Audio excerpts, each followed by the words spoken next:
really do need 27 inches.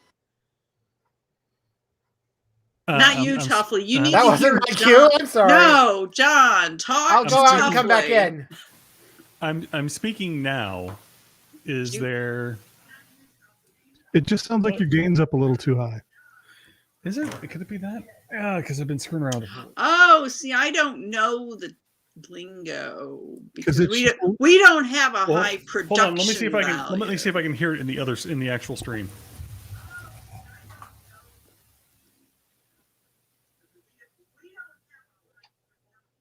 I heard that.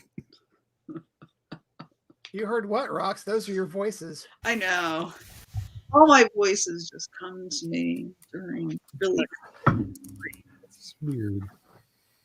It just sounds like there's a little high-end hiss in there somewhere. Yeah, high-end hiss. Like it's coming from the back. Yeah. See, I suspect it's a wire, but. Oh, John's just got fireside chat mode turned on. That's all. Turn it off.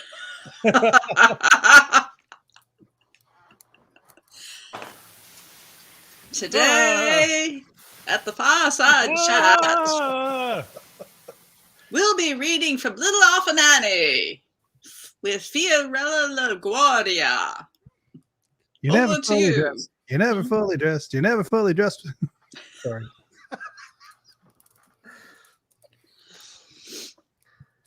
Today, Little Orphan Annie in the comics, in the rag, she gets $50 to give out to the poor homeless children. I don't know how Fiorella LaGuardia actually talks, but, you know, what are you going to say? Coming into the room. No, didn't miss anybody coming in. Okay. What? Who? What? Oh, I just wanted to make sure that I didn't hear someone join while I was sprinting around. It's coming from inside the house, John. No. Well, you have to put the William Shatner mask on inside out. That's how that works. Yeah. So, which of you have counsel coming into mediation today? Thank you for joining mediation today for Zoom. Has anyone been to mediation? I'm Roxanne Hinkle. I'm your mediator today. No. My work deals in arbitration. Totally different. I'm not Judge Judy. That always gets a laugh.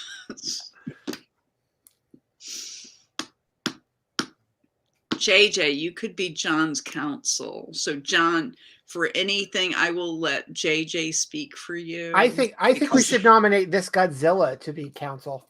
I think that Godzilla has a better. I'm sorry, Mr. Tuffley, but there was not a motion to appear for Godzilla. So unfortunately, Godzilla will have to be put into a breakout room. Sorry. Did I miss where Godzilla was made the conch shell?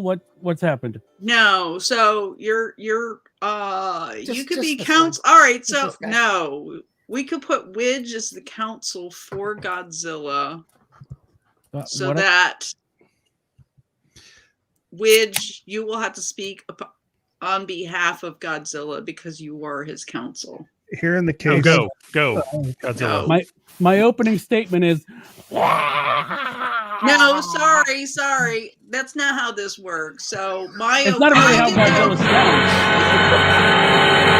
sounds. The mediator gets to do the opening statement. Oh, okay. And I will let the plaintiff speak. That would be JJ, who represents John, and then WEJ, I'll let you have the floor, which you're representing Godzilla, Godzilla would stomp through the floor. Who is the small thing, the defendant is Tuffley. There you go. Have at it. Everything's privileged and confidential. I would just like to point out. And this is recorded. Podcast already.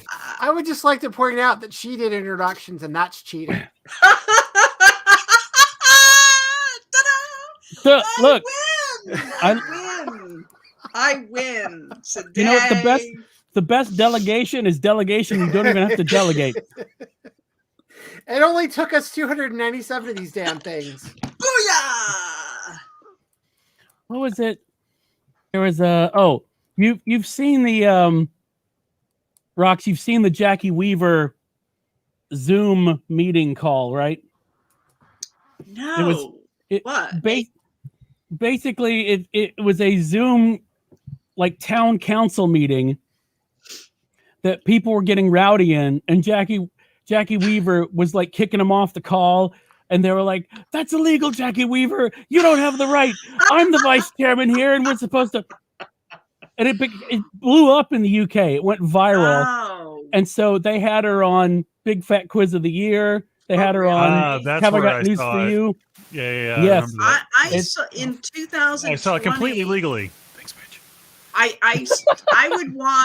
would scour YouTube for the Zoom school board council meetings. Oh God. Oh my God. These are adults. These are adults just scream. I demand an apology from last week. It's just like, how old are you people? Well, the really terrifying one was someone was there to talk about mask mandates and was singing to her phone because she had the karaoke version. It was something bad as my heart will go on, but something like that of that same ilk. And so during her 2 minutes or whatever she was given to speak, she was just singing into the mic. And at the end of 2 minutes, then it's that's your time. Thank you. Next speaker. Can we please this done? Have the drugs kicked in, or is there a problem with Widge's mind? Well, John has fireside chat mode, and Widge has max headroom mode. That was very interesting. Wait, what's happening? You have a double. I don't know. No. You have like an echo going. No, fuck's sake. No. Welcome to 1997 at the Fireside Chat.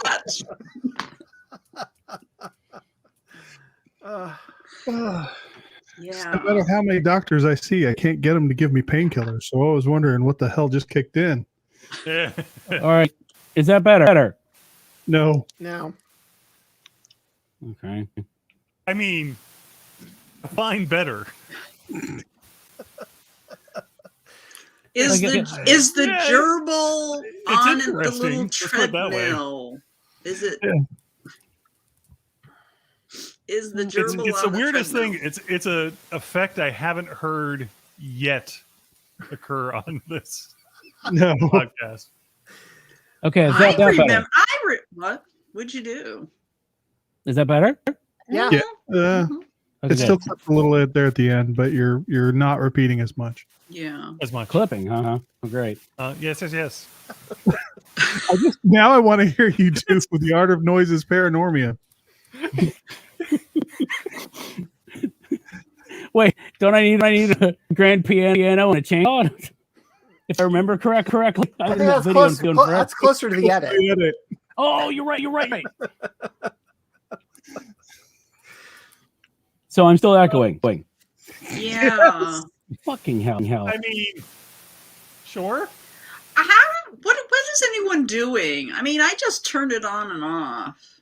What do you do? What are you doing? I don't know. What button are you pressing? The stop fucking up button. Oh my God. I'll tell you this. So Tales from Mediation is really good when I tell somebody, you need to stop driving. You need to stop driving right now. You're in me. You need to stop driving. Wait, so they do it from the car? You can't. Yes. You can't be driving and trying to negotiate. Did they think they were calling into talk radio? Thank you. I'll take my arbiter off the air. Long time listener, first time mediation. I have to say, if you needed to get a 10-minute encapsulation of what Weekend Justice is like, the last 10 minutes, I mean, we've had a major malfunction. We've had a couple of obscure musical references. We've had rocks go off on a tangent. It's been, it's pretty much, we are in fine form. Yeah, I would agree. But introductions were made within 10 minutes. That is a first. That is screwed up. That's That is history. If we're actually recording this right now. I see the. Oh, Art, we're supposed to be doing that? I'm sorry. All right, hang on. I'll get on that now. Oh, we haven't changed. Yeah. It's fine. Somewhere Clutch is sad, though, that they got skipped. Brand new for 2022. We're still not recording this. So who's watching this? It says live stream, StreamYard. Everybody People is. with no time on their hands? Probably Lots of Trevor time Horn, on because there. we've mentioned him twice. Yeah. Okay. Calling. Right. I'm just gonna Sound better. change my mic cable. Oh, wait, never mind. Never mind. Oh, for fuck's sake! We're gonna wave that off.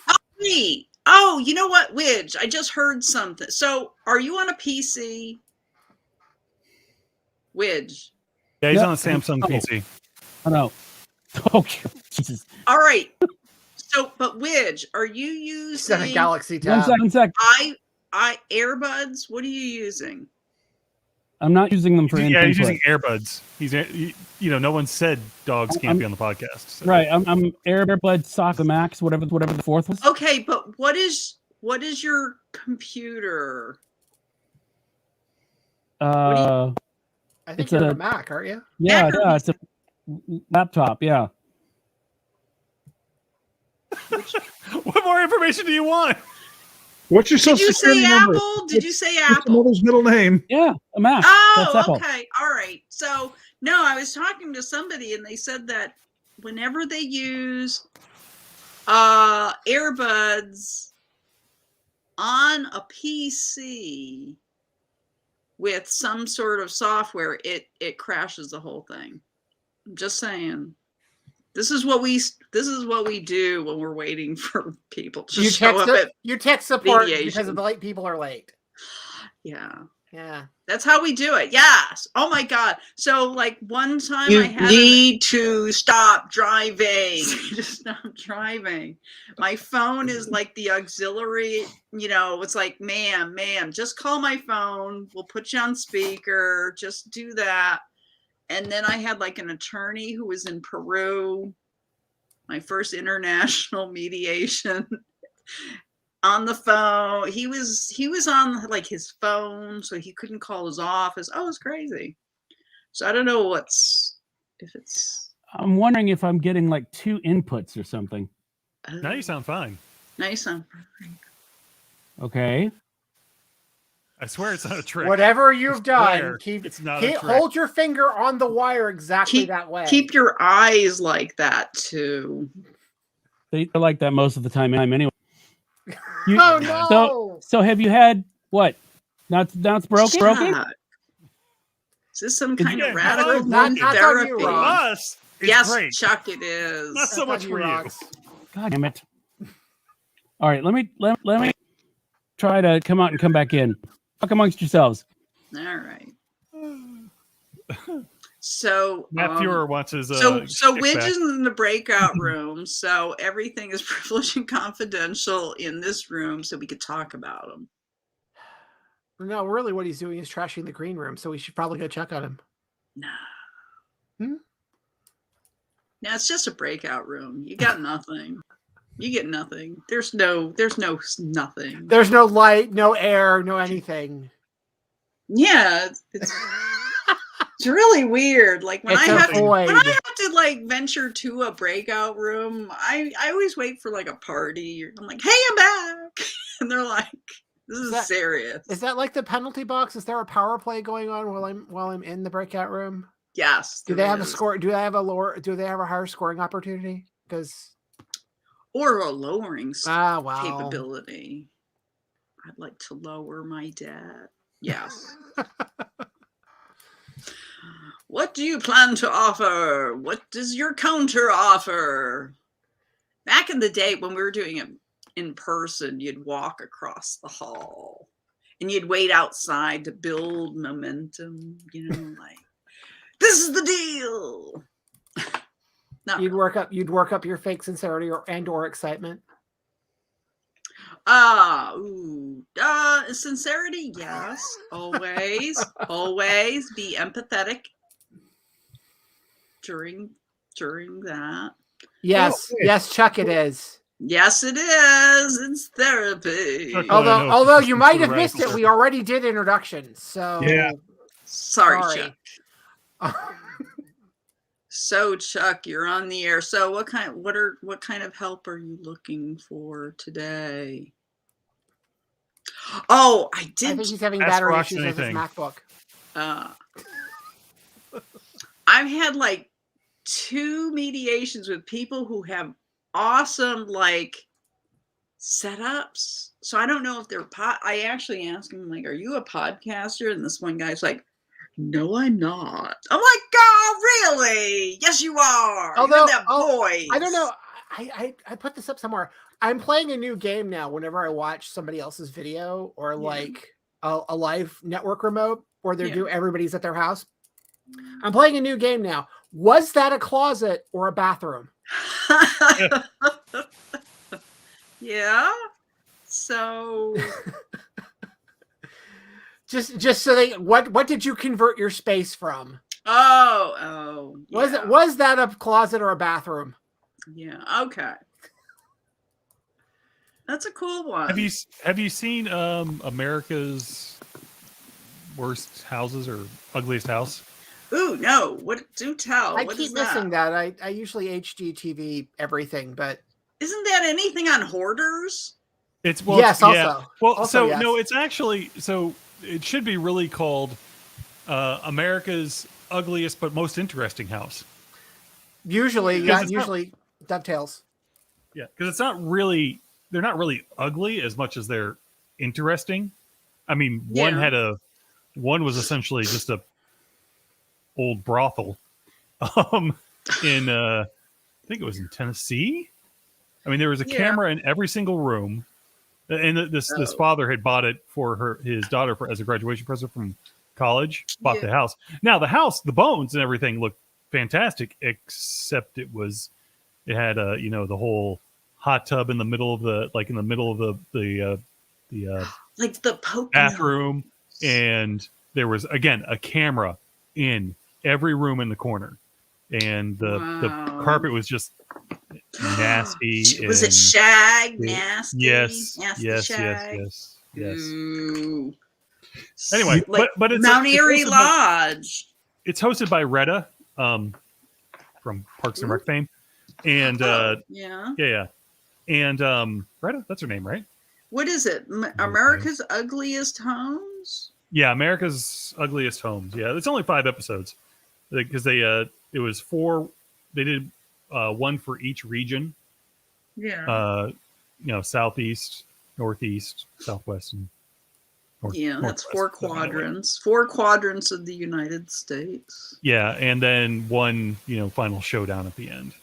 If that might be District of Columbia, right? Well, no, because then they determined they gave a winner for each of the 4 regions, and then. So what do they do? Give a makeover for the ugliest home? They give them a $150,000 makeover designed by one of the Windy City rehab person. Which means it's never going to happen, or it's going to be poorly done. Well, okay, Yeah. so allegedly, is it bad work? I mean, you ever see Homes on Homes? That Homes guy from Canada? I like that guy. He's like, look at that. The light fixtures are crooked. Like nobody knows how to use a level and crap. That's bad. Where you have oh, by the way, my closet that is also my workspace is also the gateway to hell. Stuff like that. That would be a true ugliest home type of situation, or, you're, under a Native American burial ground, You're under a Native American burial ground? Or your house is over That an is American. bad. That's you very know. bad. That's the You're third not supposed to be sub-level there. of Rox's house. Well, those are those underground homes. She's got You she's know, got, she's got the the Earth sub-basement ships. levels like the X-Men mansion used to have. Yes, Ah. the Earth ships. You know. Okay, the so I dirt and trust tires. JJ. I trust JJ. How do I sound? You sound fine. Okay, good. Are you You know, saying we're he's not honest? You know, he's for the plaintiff. Just so you know. Who is the plaintiff? Mothra? I can't remember. John's the plaintiff. Should have taken some notes. You're the counsel for Godzilla, the defendant. History shows again and again that nature proves the folly of men.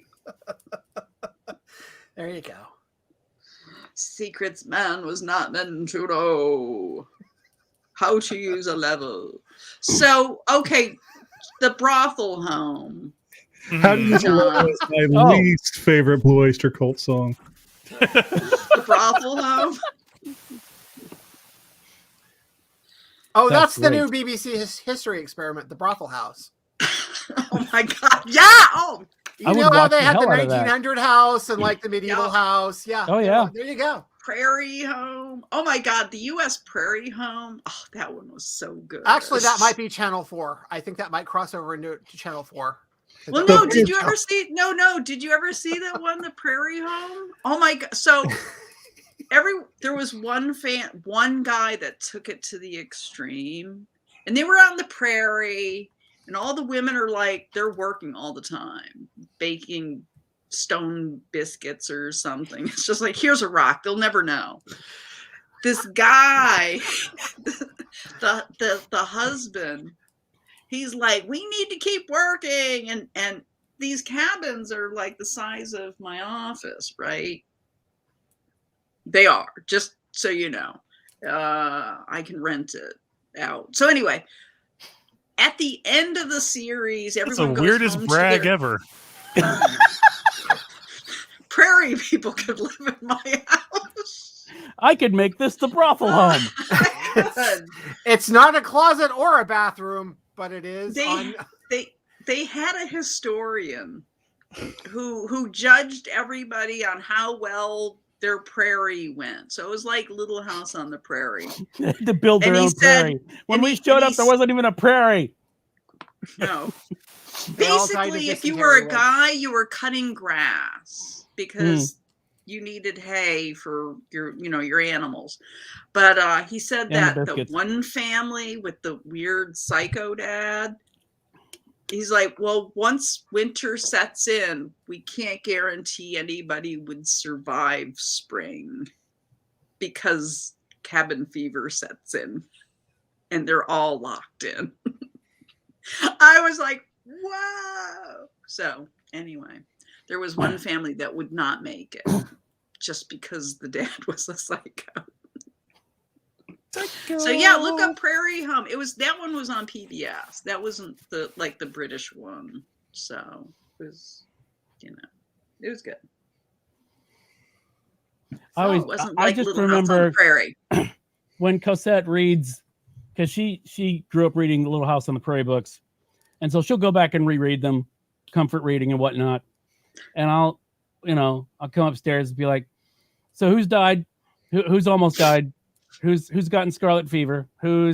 What Who's terrible blind? thing has happened Laura today? goes blind. Yeah, it's just there's always something horrific happening. Yeah, everything burned down, everything, and they had to move to Minnesota in the winter. So you're basically saying, Nothing. what is it, 14th act of Our Town? Yeah. Well, there's this thing about television in the 70s. I mean, MASH went longer than the actual Korean War, and I'm sure Little House went longer than that era. So, But there are, I read all the Little House books when I was a kid. There's a lot of freaking Little House books. yeah. There are. And I also got her like the unedited, unexpurgated Little House, which is what she was going to publish until her publishers were like, this is a little too harsh. If we prettied this up a little bit, it would make a great kids book. And it's Oh, like the I'm like, amputations. Did they put the But people amputations back in? died. yeah, I'm like, Yes. Jesus Christ, it got worse.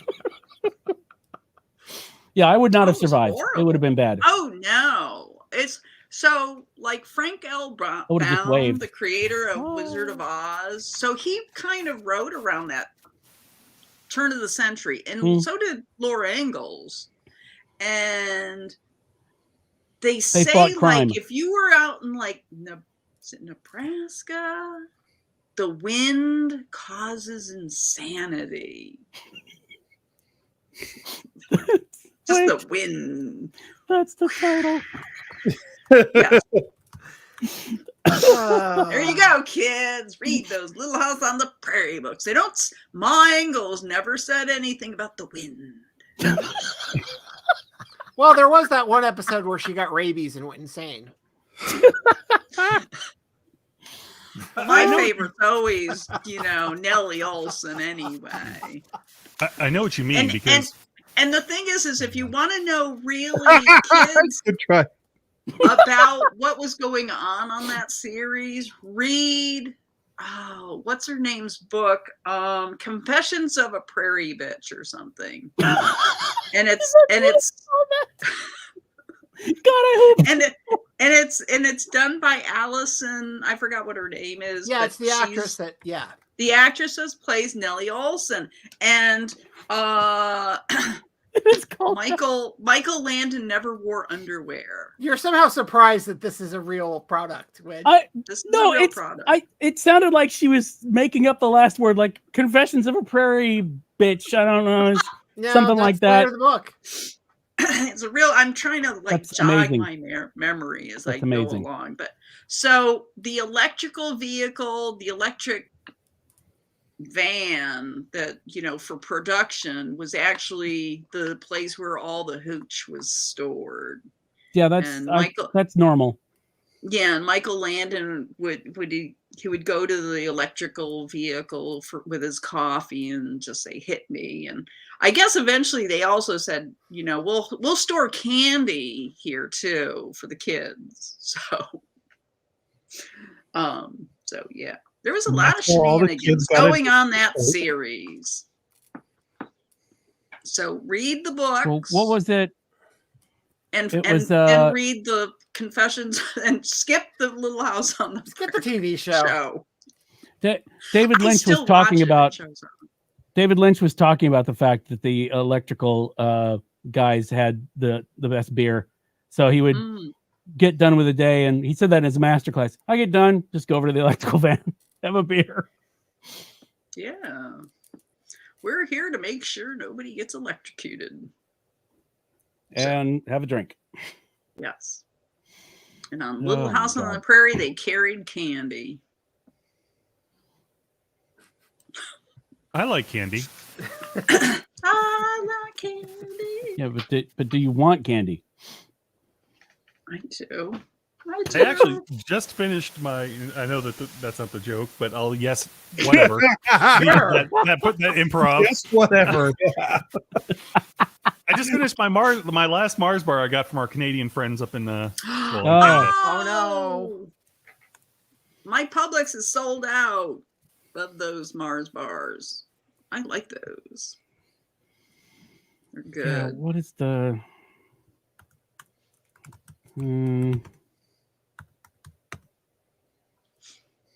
What is that? I'm gonna get the name wrong. I get all names wrong. Sorry, Denny. Joss Lewis. I kept wanting to call it Joe Lewis, but it's Joss Lewis. That is delicious. That company. What is it called? What do they have? Hang on. I'll put a link in the thing. a link in the thing. A link in the thing. You know that thing. That's the absolute Vashon. worst Zelda game. Mm. Link in the thing. Mm. There you go. You don't get to play an ocarina or anything. They're No, delicious. it's just that damn Oh. water level every level. It's that one. Is that? That's I'm a joke using for my video game other nerds. laptop. What this one won't show you chocolate? What? Oh, no. So I have 2 laptops.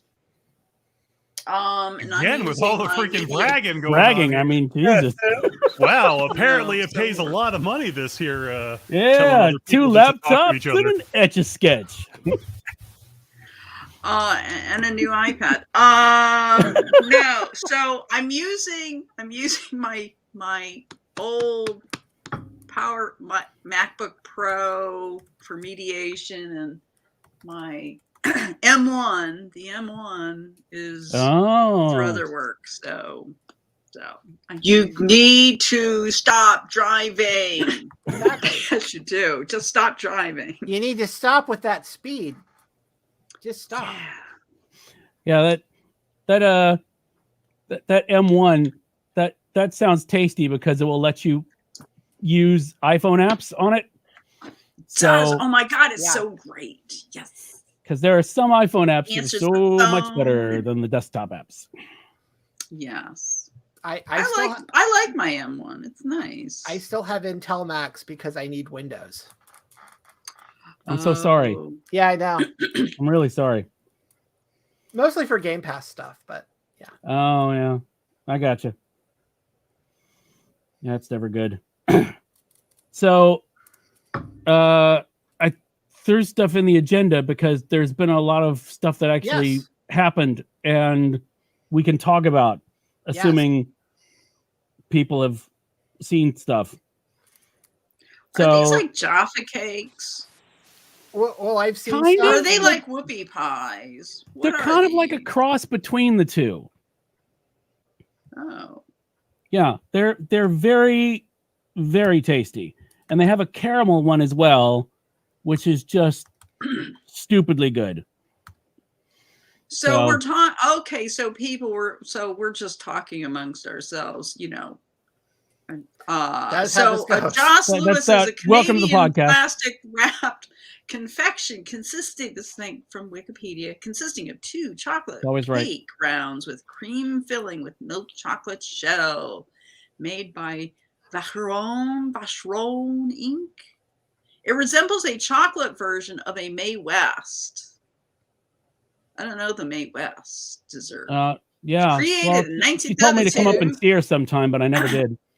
and named after the 2 is this French? Joseph and Louis. Joss is a traditional contraction of Joseph. So this is like, all right, they're sort of saying a moon cake, but it kind of looks like it could be like a chocolate dip whoopie pie made by the Amish. Looks to me kind of like a well, depending on where you grew up, it would be either a Hostess Ding Dong or a Hostess King Dawn, excuse me, depending on where you grew up. If it was West Coast, it was a Ding Dong, but if you lived in the South, they called it a King Dawn because it was too foul. Or if you Or were, if you were in the Northeast, it's a ring ding made by Drake's Cakes, who also makes devil dogs, which are the Still best. just a And chocolate Funny Bone. cake and chocolate icing, but the name Ding Dong would be the funniest. I'm sorry, it just is. It I is. like ring dings. I don't know, think there's an ring argument. dings. Ring No dings. arbitration Ring needed. dings. Drake's Cakes are the best. The wind causes insanity. You are on that shit today. Oh, Somebody had their weenies. The stop driving is the best. That is my favorite addition to the soundboard in God knows how long. please. Oh, yeah. Oh, geez. So there was an agenda, you say? Yeah, no, You there's not say. an agenda. No. There Say were just this. ideas. There were That's just- ideas. Well, I don't know. I So would like to I'm talk in Peacemaker. Florida. So we could do the round out of the how's your apocalypse going, right? Sure. John, over to you. We're in Florida. Everything's open. All right. According- First of all, John. According the to my first question- governor, everything is fine. I don't know why you would think that there's anything going on. This is all just, someone's It's all imagination. hearsay. first of all, John, are you in mourning about Tom Brady? Is it official today? I believe it is official. Actually, I don't. now. I don't know because, to be honest with you, because I have been so it official deep in the shit now? at work today. Yeah. I know that they said that he was retiring, but then they said that it wasn't official, and so that was last I heard was yesterday. So yeah, the comedy of errors here is that ESPN on Saturday night reported that Tom Brady was going to retire, and then everyone, including his dad, said, no, that's not right. That's not it. That's not it. You want the money. To the point where SNL did a sketch and brought Peyton Manning in to talk about Tom Brady's retirement. Wow. To which everyone was denying. And then today he blurted it on an Instagram post that, I'm going to retire. Oh, wow. Well, that's unfortunate. Eventually. Honestly, aren't we all? I don't want to go too far down the sports ball talk here, but I didn't want him here in the first place. That was really a joke. I don't think anybody's in mourning about it, but I wanted what's his name? Now I can't remember. Teddy Bridgewater. I wanted Teddy Bridgewater because they both were free agents at the same time. Yeah. And I just knew that even though Teddy Bridgewater is fair to good, quarterback. I mean, I think they just needs the right scheme, whatever. But I knew that if the Bucs went to the Super Bowl or they win, it's always Tom Brady's. It's going to always be, it's because Tom Brady. But if they lose, it's because of the team, right? So there was no winning. There was no winning that particular conversation. So I wanted a different quarterback that was, not as prominent, so that, because I knew that we had a decent team at least up until this. Well, that's okay because now it's all Antonio Brown's fault, so it's fine.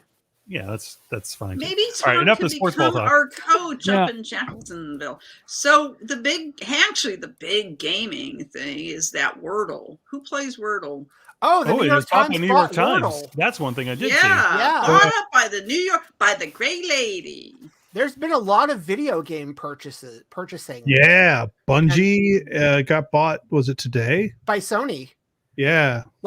And it feels like, it feels like? It feels like when you break up with someone and they destroy your toys on purpose. That feels that's what it feels that sounds like you have some personal experience in that area, my friend. Yeah, that could be taken one of two ways, both of which have questions that spring to mind that I don't want answered. That's fine. But no, because Bungie created Halo and last week Microsoft, was it last week or 2 weeks ago that Microsoft bought Activision? Jesus Christ, what is time? I think it was last week. Yeah. But... So are they going to bring back River Raid? Yeah. I'm guessing so, because Phil actually mentioned when they were talking to Phil Spencer about this, he actually mentioned, we're going to bring back some of the classic Activision stuff. And it'll star The Rock. Yeah, and it will also star The Rock. But no, because they bought Bungie, and the immediate question is why? Yeah. Because really all Bungie's done is Halo and Destiny, and I kept thinking about this, right? Why would Sony? Because they can also get rights to what little lore there is in Destiny and try to make a movie out of it. Oh, because Sony can also do that, and that's the thing Microsoft can't do. And they can't. They don't have. They can't do anything with Halo, right? Because Halo is now owned outright by Microsoft Studios. Microsoft, when Microsoft cut Bungie loose, they kept the rights to Halo. Because 343. Why would they do that? It doesn't seem like that would be what they would want to do. I don't know, but they kept the rights. They kept the rights to the IP. It's the same thing with what else did they? When they bought Rare, Rare didn't get to take their Nintendo games over when they did. When they moved over, when Microsoft bought Rare, they didn't get to keep the rights to some of the Nintendo games they had done. So, kind of the same thing, because they had paid for them to produce the games, but they kept the IP. However, there is about to be a new Sony game with a guy in a sort of green motorcycle outfit and a chef's hat. It's going to be called Master Chef. And he's going to be running around and shooting people. Oh, wait. Did Activision do Burger Time? Burger Time? Burger Time. Who did Burger Time? That's Activision. if memory serves correctly from Well, childhood. there you Well, go. then they should That's going to bring that star Ryan back. Reynolds. Oh my God. Oh, he's not doing anything now. He's retired, But semi-retired. But yeah, the whole Bungie Until Disney gives them a lot of money for Deadpool 3. the whole Bungie thing just strikes me as a little like, okay, that feels like a revenge buy It because does. It's not because like and I said this when Microsoft did the Activision purchase, because the last thing I remember, especially Phil Spencer's comments, were we wanted to get into the Japanese market. We want to expand further into the Japanese market. So I thought the next place they're going to go is either Square, which has the stink of the Avengers still on them, and they lost a lot of money on the Avengers. Well, they got my $60 for their deceptive advertising for Avengers. Oh yeah, they did. So nobody likes the Avengers? I paid $19.95 for it. For $19.95, it's a fine game. It's not a bad game as long as you're not playing it all the time, which is probably the opposite of what they wanted you to do with it. Well, they wanted you to play it all the time, so you keep buying skins and everything else that they were. As long as you only play it when the content comes out, you're fine. But if you were trying to play it every day and grind like they wanted you to, it wasn't so much. It wasn't so good. But Gmode. Gmode is a Japanese company that bought Data East and all their titles, including Burger Time. Burger Time was Data East. Yeah. That's right. I remember seeing the DE on the cabinet. I was trying. That means they can make a movie of Burger Time. Well, somebody owns the rights to the film. I mean, again, that's the law of relative development. That's already happening. And also they announced the Bungie purchase like a day after they dropped the Halo trailer. Yeah, it just, again, if you were Sony and you were trying to lock shit down, it seems like then you would then try to buy like Naughty Dog or well, they already have Naughty Dog. That's already theirs. Do they? I didn't think they owned it. Oh, okay.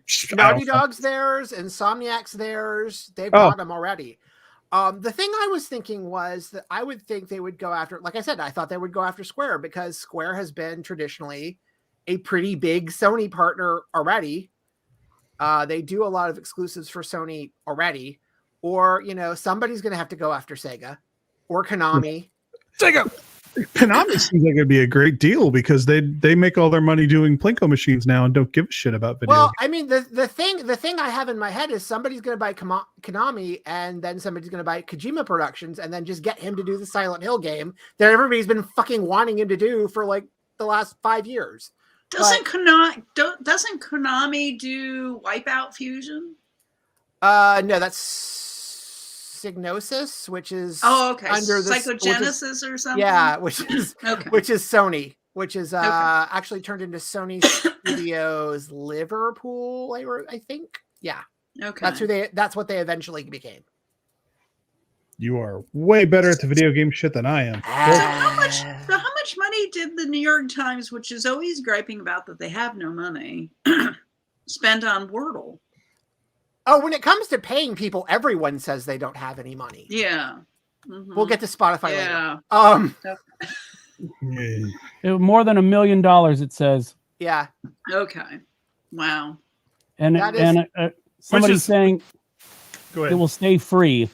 Yeah, and which is they said free for the meantime. Which is actually not a bad story because the guy created this game for his wife. This is just a thing he made for his wife, and he made $1 million from the New York Times off of it. So that's right. Indie game devs, your dreams can come true. Oh, hilarious! But I'm glad that they bought it. But I use Wordis, which is endless Wordle. So it's a somebody wrote a really nice guesses though. I think your wife mentioned WEJ about the QI app. Yeah, the Kictionary. Yeah. Quictionary, yeah. Well, somebody wrote a really good article about Wordle of, the idea of it's only once out of the day instead of playing it endlessly. It's just like the Wordle is nice because it's just once out of the day, right? Yep. Which is great for me. One and done. I don't know if I finished today's Wordle. And what was it? And his last name. Don't be a loser, John. Finish it. His name is Josh Wardle. So Wardle, that's right. It's sort of named after him. Which is great. Yes. So Also a new Well, Pokemon. he really named it after his wife. There you go. I guess, yeah. Gonna be the new Very Pokemon. nice. Oh God. So John, you were mentioning Peacemaker. Yeah, and it's my new love. I love that Is show it? so much. All right, who has that? I forgot who has. Is It's it HBO, HBO. Max. Yeah. Yep. HBO? You Okay. just I watching John Cena dance at the beginning. I am It is not a really Cena just fan. that, yeah. I see him every time he does this. I still see him. I don't know what he's talking about, but That's him I'm not a John convincing Cena you that fan, what but- he's doing isn't real, John. but he is perfect for that series. He is perfect. And by the way, I have a whole new respect for him anyway, because Yeah. if you watch the cut scenes and or the extended scenes at the end of the show where they're sort of just riffing, he's always on point. I mean, it seems like he's always on point with the improv. Well, he Did has you- to did you be. I see mean, he's as a pro wrestler, you need all that. Did you see any of the extras from Suicide Squad? Because there's a whole run of him doing that, of him just riffing. Nice. Wow. I did not. I got in and out of Suicide Squad as fast as possible. Yeah, but I mean, it's a fine film. he's the best thing in it, really. Oh, King Shark, man. Well, King not Shark is my Gordo of the, Camino. of the actual humans that appear in the film. He's like one of the best things in it. Like Oh, him yeah, and Peter Capaldi. That's just yeah, I there mean, was- the film is fine. It's good. It's sufficiently weird. But yeah, I got out of it. But yeah, I guess he was the best part about it. I just don't. I had a milk warm review of the film. So Yeah, that I'd be with you. It was something I watched and I haven't really thought about it since, except Peacemaker, which is a great show. yeah. The show's better than the movie. It spins Yeah. off on. Ah. well, I mean, it's nice. If you only have to focus on 4 characters, it's a lot easier to do than something like Suicide Squad where you're trying to focus on 9,000 different people. Yeah, So it's worth watching. oh yeah, Oh yeah. I think it is. Okay. Don't watch it All with right. kids in the room though. No. I'll make So- sure. I'll get those pioneer children out of my house when I'm watching. You kids, go. Again, Pioneer haven't- children, animal lovers, just none of those people need to be I watching this show. haven't seen it, but all I know is that what I have seen of it, Robert Patrick looks like that's like the best role for him since T2 or something. It's this. It's like Ooh, I had to go look it up because I'm not a DC follower, but his character is an actual character in the DC universe. is it? Yep. I haven't looked it up. Yeah. Wow. it was part of Carlton Comics. Is it Charlton or Carlton? I think Anyway. it's Charlton. Yeah, so it's Charlton Comics, and he was purchased by DC at some point, and they were on their own world pre-crisis, and then they got combined with everybody else at some I think point. they bought. I think Are DC you actually, talking about He's White talking about Dragons? Peacemaker. or Peacemaker? Okay, He's talking about Peacemaker. I think they were actually. I think it was actually around the time Alan Moore was doing Watchmen, because originally that was the parody of the Charlton characters, and then Yeah, they said, comedian. "Oh, we actually have the Charlton characters now." So Hmm. But they wouldn't let him use them, so No. hence, yep. Oh. Wow. So yeah, I would definitely get to watching that, Widge. Okay. So for our friends that love those weird murder mystery, my sister and I were watching together on a phone, watching the woman across the street from The Girl in the Window. The new Kristen Bell show. Yes. The trailer yes. looked hilarious.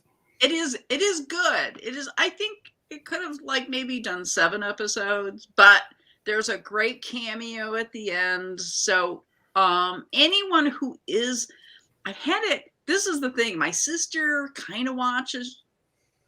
She doesn't watch a lot of mysteries, but anyone that has watched Gone Girl, Woman on a Train, Woman Across the Street, Right. Woman in Reading, any Ruth Ware, Louise Penny, the current woman who is so damaged and so alcoholic prone and drug addled This is the movie. This is the movie. And the cool thing is I was pointing out like, oh, that's from such and such. That's she's wearing that sort of Irish cable knit sweater from Knives Out. What? So my sister's like, what? So it's really good. It's really good. It makes fun of all of that. And the funny thing is the Amy Adams Woman Across the Street or whatever that was done last year, pretty much they make fun of. And Netflix produced this one to make fun of this. I kind of like the parody shows. I liked Only Murders in the Building. That was pretty good. Oh, that was so good. Yeah. Yes. I was surprised. I was surprised I actually liked that because sometimes Martin Short can go a little over the top. But no. What was that one movie? He was a grifter attorney. A grifter I forgot attorney? Yeah, I forgot what series it was. But there's this one scene. I'm like, oh my God, this guy does know how to act. Where he's like this shyster lawyer, but I don't know anything about this. I can't remember anything about the story, the show, but he has his mom in a nursing home. And he goes. This is how I know somebody's microphone's fixed. I can hear somebody else typing this, so I don't have to look it up. So the associates? I think so. And he goes and visits his mom, but nobody told him she died. And he's so calculating, but just by him standing there, you can see the emotions, like no one called me, no one did this. And he just like picks up her stuff and leaves. I'm like, wow. I was just so blown away by that. The 19 it was from 1980? No, it was more recent. Maybe it was was it the Associate? It was way after Mars Attacks. We'll say that.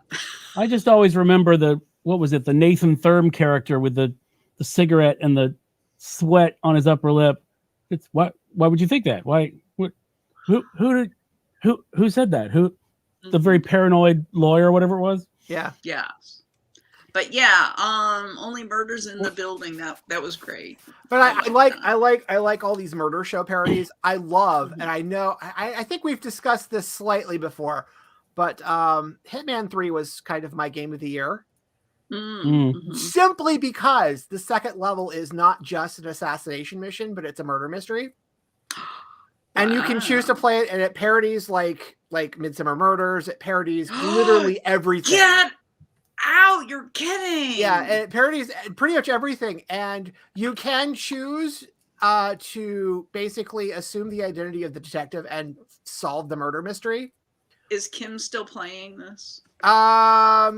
She's always still playing this. Whenever she's not, she's doing Frostpunk right now, but we'll get to that later. If she shows up, she can tell you herself. But you can choose to help the murderer. You can actually frame someone else for the murder, tell the victim, because it's kind of a spoiler for the mission, but the target is one of the potential murder victims. And you're supposed to solve it for her. You can frame someone else, tell her it's that person, and then she gives you the items you're supposed to be stealing from her safe, and then you can kill her. Okay. Or that sounds like a Midsummer Murder. Yeah. Or you can actually solve the murder, genuinely tell her who it is. She gives you the stuff in the safe. Or you can help figure out what the murderer is using, and then allow the murderer to actually commit the crime and then break into the safe for the stuff you're supposed to get. It's great, and I enjoy the hell out of that. Can you do it as Hot Fuzz too? No, but you can. And unless I am not mistaken, that's a sexual reference. It's Hitman. You can always go in guns blazing, but you really probably shouldn't. Okay. All right. Wow. But it's really great, and I enjoy all of those sort of really clever like murder mystery like parodies. Mhm. Grind like they wanted you to. Well, there's I want to see Murderville too. Oh Yes. yeah. That looks amazing and But, ridiculous. There's a bunch of them now. I saw a trailer. There's for, a Brit, so apparently it was from a British show. Yeah. So I haven't seen that. So it's almost worth which one would pit the two I'm together. curious. There's one with the well, actually, there's two with the comedians because there's kind of a improv one that I think is the Netflix one, and then I think Apple Plus has the After Party one. The After Party is really good. After as well. Party. Okay. Yeah. It took me 15 minutes before I figured out that before I settled into what they were trying to do, because like in the first 5 minutes, it's Tiffany Haddish just basically giving all exposition all the way through all the way up until, and then when they finally start sitting down and interviewing each of the folks at the After Party, that's when it starts to come together what they're really trying to do. Because I won't spoil the premise. Yeah, it's cool. I'll have to watch that because I've been meaning to. Is that like our podcast? I've been meaning to get around to listening to our podcast. I've got about 296 to get through, so it could be a while. That's only roughly 900 hours. Yeah, although none of them are on Spotify, and I don't remember Spotify giving us under 1 million to do this thing. So maybe we should negotiate. I think so. We don't give bad advice. Well, no. I mean, Mixed science. we do. Well, we give a lot of bad advice, actually. So But there, not about vaccinations. That's true. Right. That's very Yeah. true. The UK series was called Murder in Successville, and basically they had people they're doing impersonations of various celebrities that are all characters in this murder. And my favorite one here from series 3, there are 3 series, a piece of art is stolen and Bjork is murdered in the process. And it says things come to a head at an illegal art auction run by Bill Nye. Oh man, I would love to see that. And the person who Block basically 32 is up for sale. Basically, the person who is there to introduce the celebrities and come back at the end and see if they pick the right person is a guy who is basically supposed to be Gordon Ramsay. Great. I would, you know what? I think Christie's and Sotheby's should let really good celebrity auctioneers on, just to drum up, just watching the live events. I could see Bill Nye doing that. Oh, or it would spice it up if you just have Banksy randomly destroying something somebody won. Congratulations, you've bought an original Paul McCartney bass guitar, and now Banksy is going to come smash it up. But then it just becomes worth more money because Banksy made it art. That's right. So, Rox, you'd appreciate this. I'd never seen this before. We were watching an Antiques Roadshow, the UK version, which is good, not the PBS version, which is shit. And they were watching. Unless it's the guy from Swan Gallery, I will say that. Go ahead. All right. Well, anyway, so they were following a couple of pieces to see what happened to them afterwards, and one was auctioned off. And I'd never seen this happen at an auction. He hit the hammer down. And then basically went, wait, no, that came in just right before I hit the hammer, so I'm opening it back up. And I was like, holy crap, I've never seen that before. But apparently it did. It popped up on the screen right before, because he was putting the hammer down. I have seen that. I have seen that. Because the problem, so I've seen that on a Sotheby's auction. Because you're dealing with, you have someone in the room, you have somebody on the phone, and then you have the internet. Right. So I've seen that, and I forgot what auction it was. It wasn't the Ricky Jay one, but that did happen. That it came down and the internet came in. And the thing is when you're doing if you're on the internet placing your bids, I don't know if there's a connection issue. And you can join. The really cool thing is when they have the live auctions and they'll say that they're live, you can actually just watch, and then it'll say you have to be vetted. It's like, okay, if you're gonna bid, they want all your, you know, financials that you can pay for these things. Yep. So yeah, I did see that happen. It's really kind of cool, but it's just like, okay, over to you. It's in the room, you know, and it's really cool. You know, it's not like the country ones. So it's really, I'm always amazed that certain auction lots will go either for a short period of time, like we already 5 bids, and then there's the long crazy ones that it's like, okay, 5 million, and it's going on for like 20 minutes practically. So, but yeah, I did see that. So it does happen. So, and they'll open it back up. So wielding their ultimate power. Yes. Yes. And that Ricky J one back in October was really good. That I bet. The coolest part, and I think I sent a shout out to Rob and he jumped on.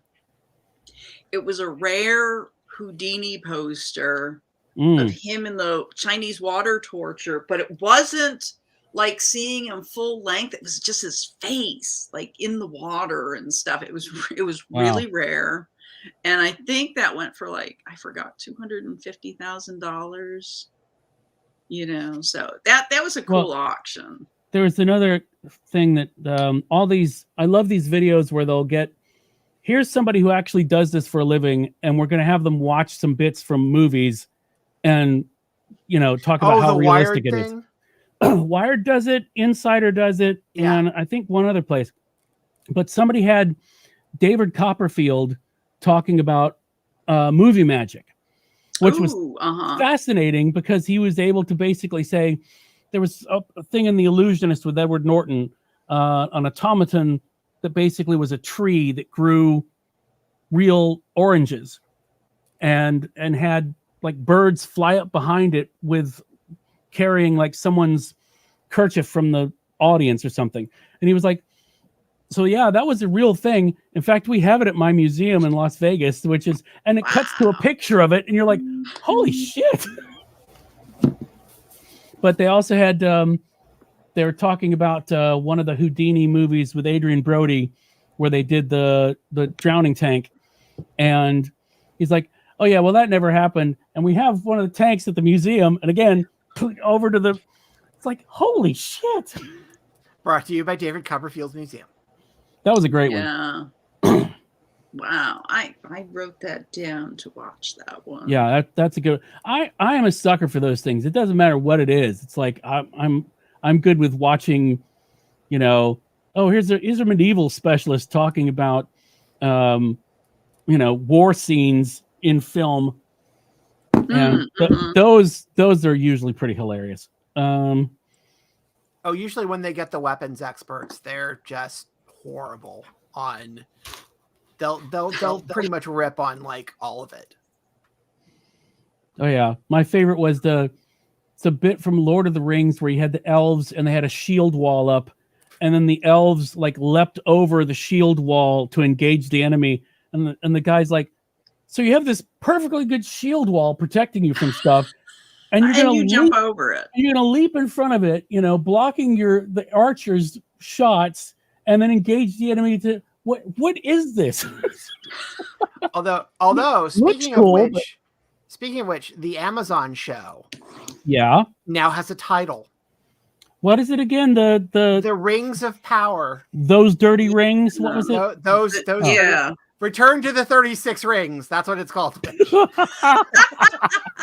Oh, I dig the shit out of that. So what are they going to break it up to? Like, oh, here, dwarven lords. I think it's what is it? I missed the whole trailer. I caught the part where it was the title. But I just saw I like think it was. smoke. I think and- it's the humans making the rings. I think that's what it is. I think that's what that is. Or the Well, humans, no, or the humans humans getting the don't rings. make their. No, I'm sorry, no, the he humans made getting the rings. he made all the rings. Yeah. The He humans made getting all- the rings, I guess. Sauron, yeah. So you got like They're Green 9 Lanternering the idiots. shit out of it. That's what they're doing. Right. So you have 9 idiots who each took a ring, you know, and then one becomes like the Witch King of Angmar. So you could have like 9 seasons of the Witch King of Angmar. You know, so it's like, You know, oh, look, here's them becoming a ring raid. You know, they've already put 250 million into this thing, and all they've got is a title so far. So if they go 9 seasons, they're going to get to the really cheap like bottle episode season where everybody's going to be in 7 rooms talking. That's all. That's going to be one. That's going to be one series. Well, it's funny. So it's like, okay, so you have Galadriel. Oh, hey, thank you for the ring. Off to my man. Yeah, I guess they're going to have characters who can't appear in this legally. No, I know you can't because. Characters we can mention but cannot appear. So, did Amazon out of the estate? What did they get in order to? If I remember correctly, the estate gave everyone who was interested in doing and would you may know this and can correct me, but I believe the estate gave everybody who was interested, because this television series thing was up for bid. Yeah. Right. And they gave everybody who was interested in making a television show a list of all the things they could use. Oh, okay. So there was basically, I don't know if you guys have heard this story, but a lot of story. A lot of Doctor Who writers have complained about the laundry list of things they have to put in episodes, and this is basically kind of that, where they basically said, here's all the stuff you can use in a potential series, and just this, and only this. Well, that's how Peter Jackson got around, because he got the rights to the 3 books. Now, and the workaround was he got the appendix. Yeah.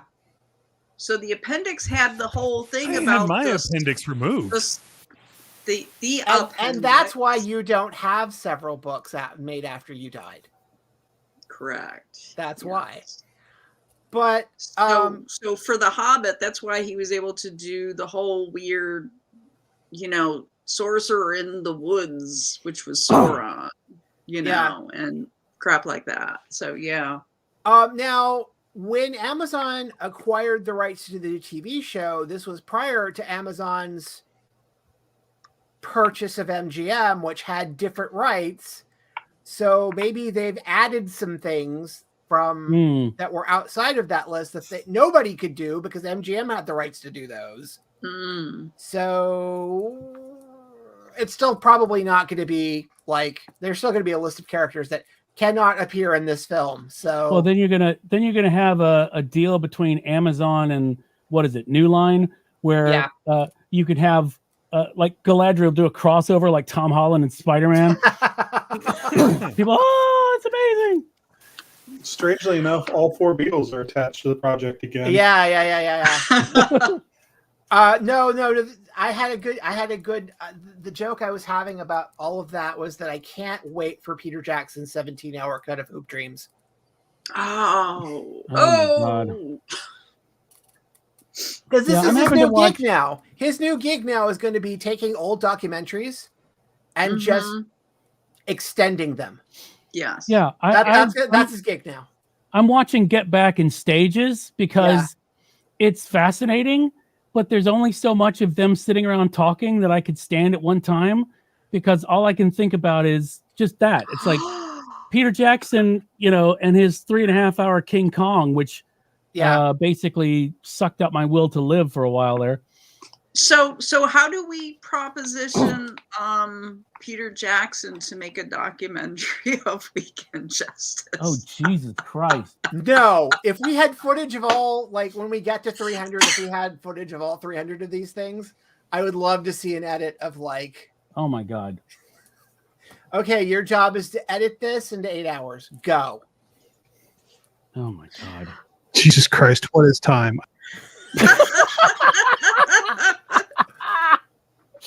Oh. Now Well, we're couch talk is what one woman. So Okay. I swim with this one woman, and she's like, "So what's your podcast?" And I tell her, I said it's geeky and this and that, and she comes back to the pool. She's like, "It's couch talk. It's okay." I'm like, "Thank you, thank you, lady." I'm good with Thank that. you. You know. It's couch I talk. know. That's what I So- tell people because you know so- what? We're up against people who have a big production value, like my favorite murder and crap like that. Yeah, I don't care.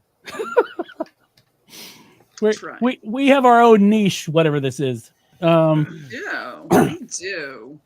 So while we're talking about DC, I just want to check: is anyone excited about the Batman movie? No. I don't know that excited would be the term I would use. mean- Interested. Tolerant, And maybe. let me throw this out there because every time I say something about that, somebody thinks like when we were talking about Bat Black, that people thought I was insulting Ben. It's never the actors. You don't want to blame the actors until you've actually seen anything. It's just the filmmakers or the approach you're nervous about, right? Mhm. That's what we were saying about the Zack Snyder thing was, I've seen Snacks Snyder's one trick.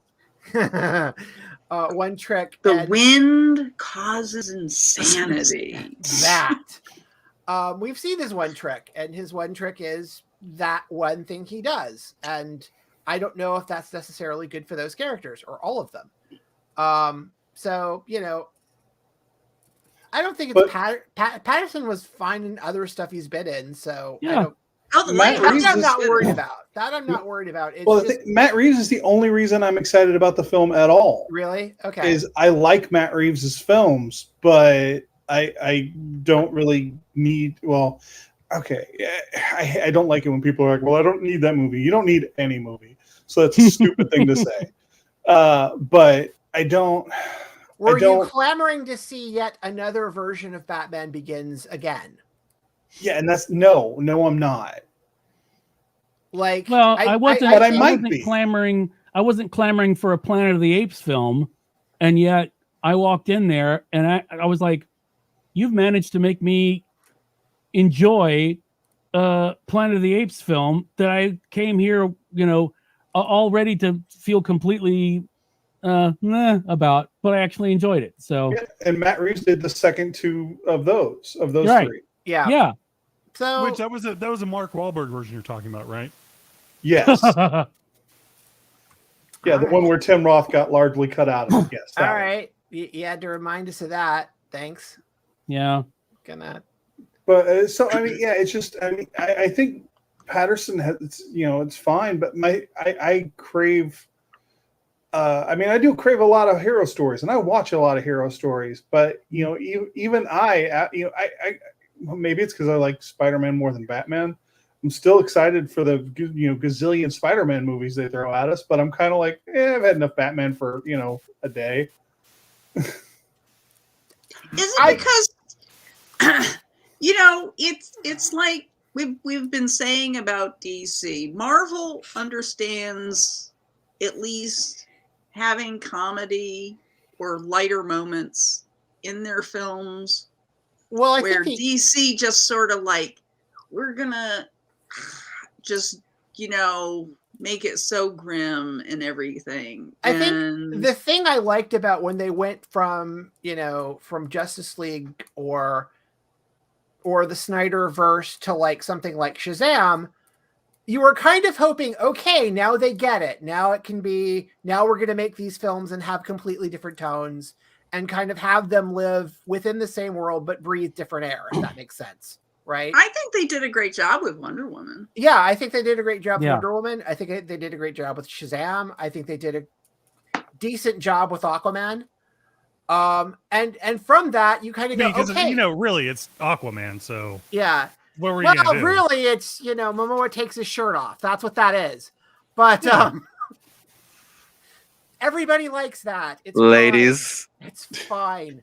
But you've got the idea of, okay, maybe now they get it.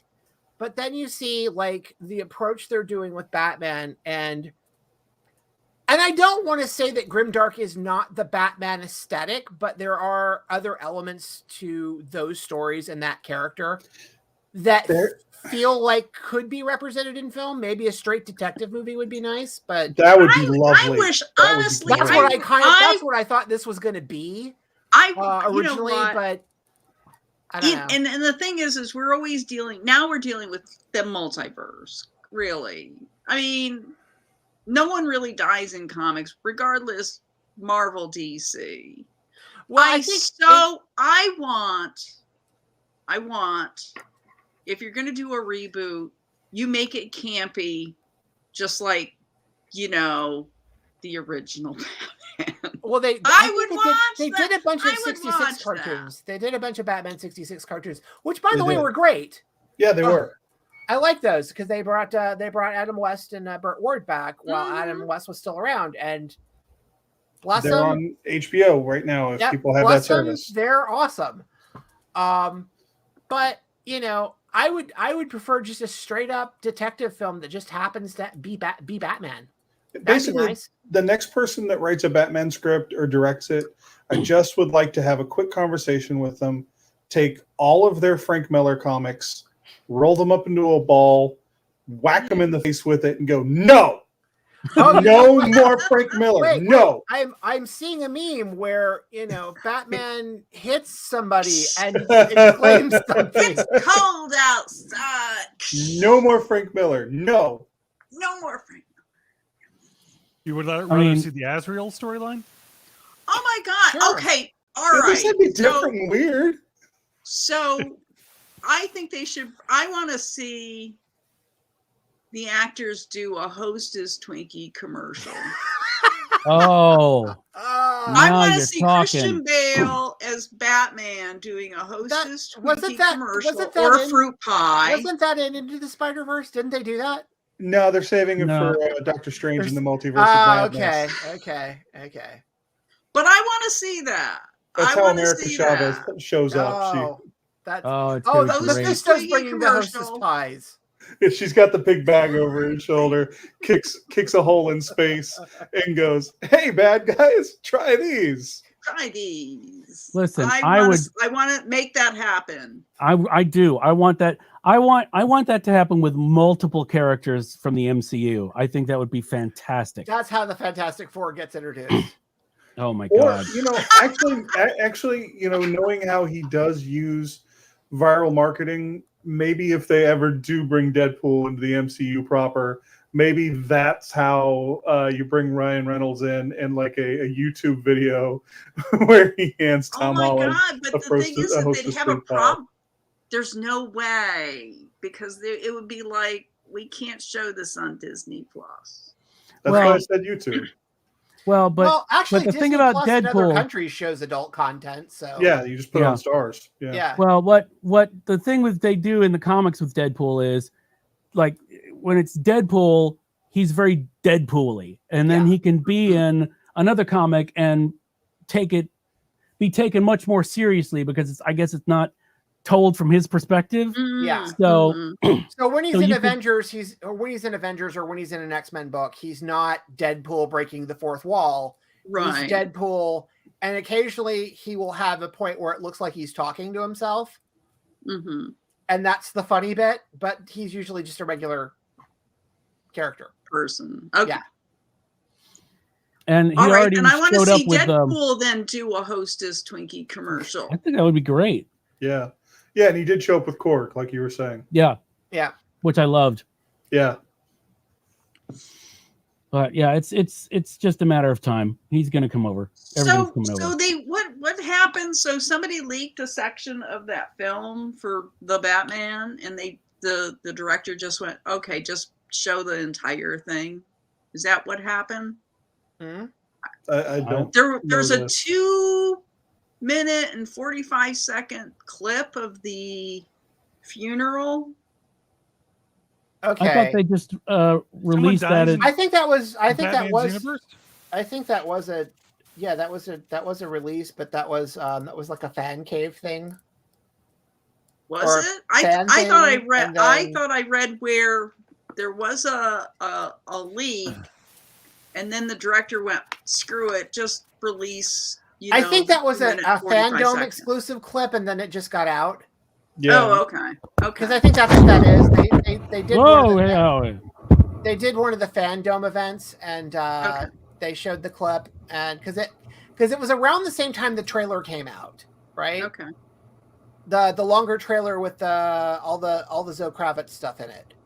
Mm-hmm. I think that was when that came out. So. Okay. Because a lot of that like- was in the trailer too. Yeah. Okay. I like Batman. I'll watch it.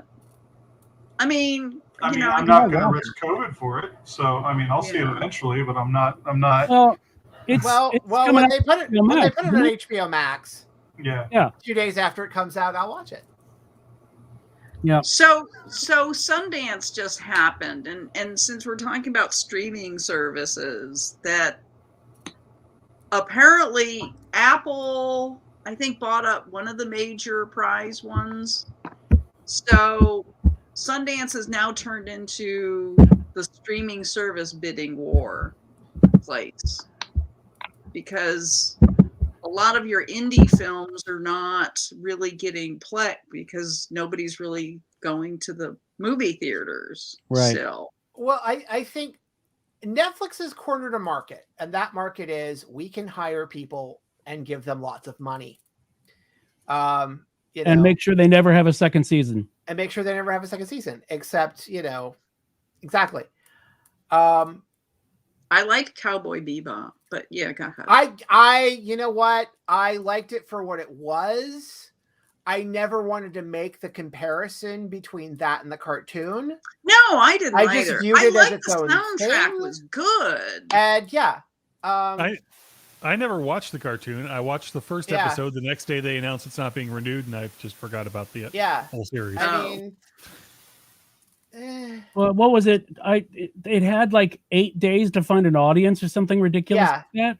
Yeah. I think part of it with that was that you remember that show had to be put on hold for there was COVID, and then Wait, what's it? What? and that thing, and then the guy got hurt. One of the people had an Really? injury.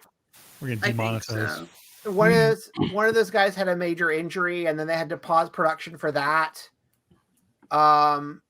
So I guess the production costs ran up a bit more than they. Plus, they had to pay the license to get the license to make The movie the show. adaptation. They had to also purchase the rights to have the old show available, Ah, which was tied in. So they had already put a lot of upfront money on it. So if it wasn't Yeah. like this huge runaway success, they were going to kill it. So, but because to what you were talking about, because the indie films are not showing in theaters right now, there seems to be kind of an appetite for that content. mhm. And since Netflix can afford to go big, because Netflix is Yeah. kind of countering all this by just having their own tentpole films. Right. Yes. And Um, Apple's trying to make a play for that lately. Well, Apple, the rumor keeps going that Apple wants to buy A24, but I don't know if that's ever going to Oh. happen. Yeah. That's the running rumor, is that Apple wants to buy A24, but I don't know. So a workaround for indie films is your library streaming service Canopy. Yeah. Because they just that documentary, it's 3 hours long. The documentary on folk horror. Yeah. I watched it and I'm like, wow. I mean, it's 3 hours long. Out of Jesus all the Christ, what streaming is time? services, it went on Canopy. Yeah. So it's free if you have a library card. But there's gonna be a market for this stuff. I mean, all of the indie horror films are gonna go to Shudder. That's where those are gonna go. That's And a horror film won the top prize at Sundance for the first Yeah. time. Yeah. Yeah. So it'll be interesting to see, like, because there's not really the art house, and even the art house film is only in certain places because they don't get like national runs. Yeah. I know there were a couple. I think AMC was trying to take a run at trying to put those in like more of the multiplexes, but that didn't quite go. But they would give you like one art house a week for AMC for years. I think ours here. I think ours here, and this is for the Atlanta market. I think there were a lot of which I don't know if you caught this, but I know a lot of the AMCs, particularly around me, because I have apparently a lot of them. Specifically, just you. Yeah, specifically, they're all just around me. So if you were to move to Tampa, would it also? Yes, that would you could get you could finally you could finally see the Sparks movie you really didn't want to see in the first place. It was really good though. Shout out. It is good, yes. But I know they were trying to do like 2 indie films, particularly when the film started drying up. Some of the theaters would do like more indie films. We also had, because we've got kind of an Asian market here, we're an Asian market location, that they were also doing like a lot of Asian cinema and a lot of Indians, a lot of Bollywood cinema. Oh, wow. So they were kind of mixing it up, and I don't know if they were doing that everywhere, if it was just no. I think they're really cognizant of their market. Yeah, like my AMC found that really one of the markets was hooking up with the Met Opera. Yeah, and they would do that during the winter. So you're paying almost $40 a ticket. Just to see the simulcast. Oh yeah, and opera. Stuff. Opera. Yeah. Smooth opera. It's interesting because here in Portland, the art houses are the ones that are making you like show proof of vaccination, so you can't get in without vaccination status. So like art theaters are doing okay here. I mean, nothing's doing great because Oregon has, I think we're still at like the strictest restrictions nationwide. So, we still have like occupancy restrictions and mask requirements and things like that. But yeah, so it's harder to see a mainstream film here right now than it is to see an art house theater. And I actually, go ahead, Tuffley. What was the stat last week just on the box office that Spider-Man made $11 million and nobody really noticed? Yeah. That was... I mean... number one for 7 weeks. Yeah. Yeah, Spider-Man is the only like mainstream film I have braved out into the world to go see. Yeah. Drive in. Yes, you did. As we're aware. And by the way, folks, if you're watching live or even if you're listening to this later, videos up on YouTube. You can go check that out. Yeah. Cross promotion, folks. Of Spider-Man? Yeah, I wish. It seems like you're asking for trouble there. I went Spider-Man. We went as a family, and we, there's 4 of us, and I bought 6 tickets to make sure that I had either side of me.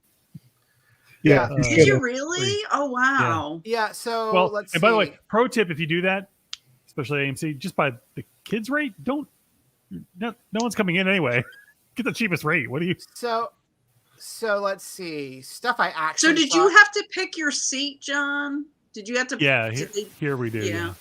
Okay. Pre-order. Yeah. With ours, we get kind of clever with it. We either go ends of aisles, or we'll.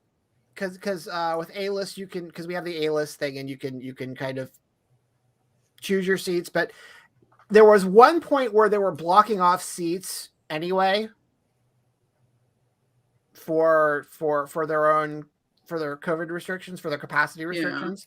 At one point they were blocking off seats. So when you bought seats, if you bought seats online, they would mark off either side of you. Yeah, either side of you. So. Let's see. Movies I saw last year actually in a theater.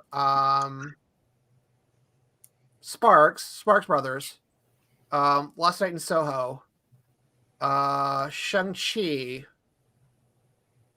Eternals, and I think Spider-Man. Yeah, Spider-Man. Wow. And I think that was it.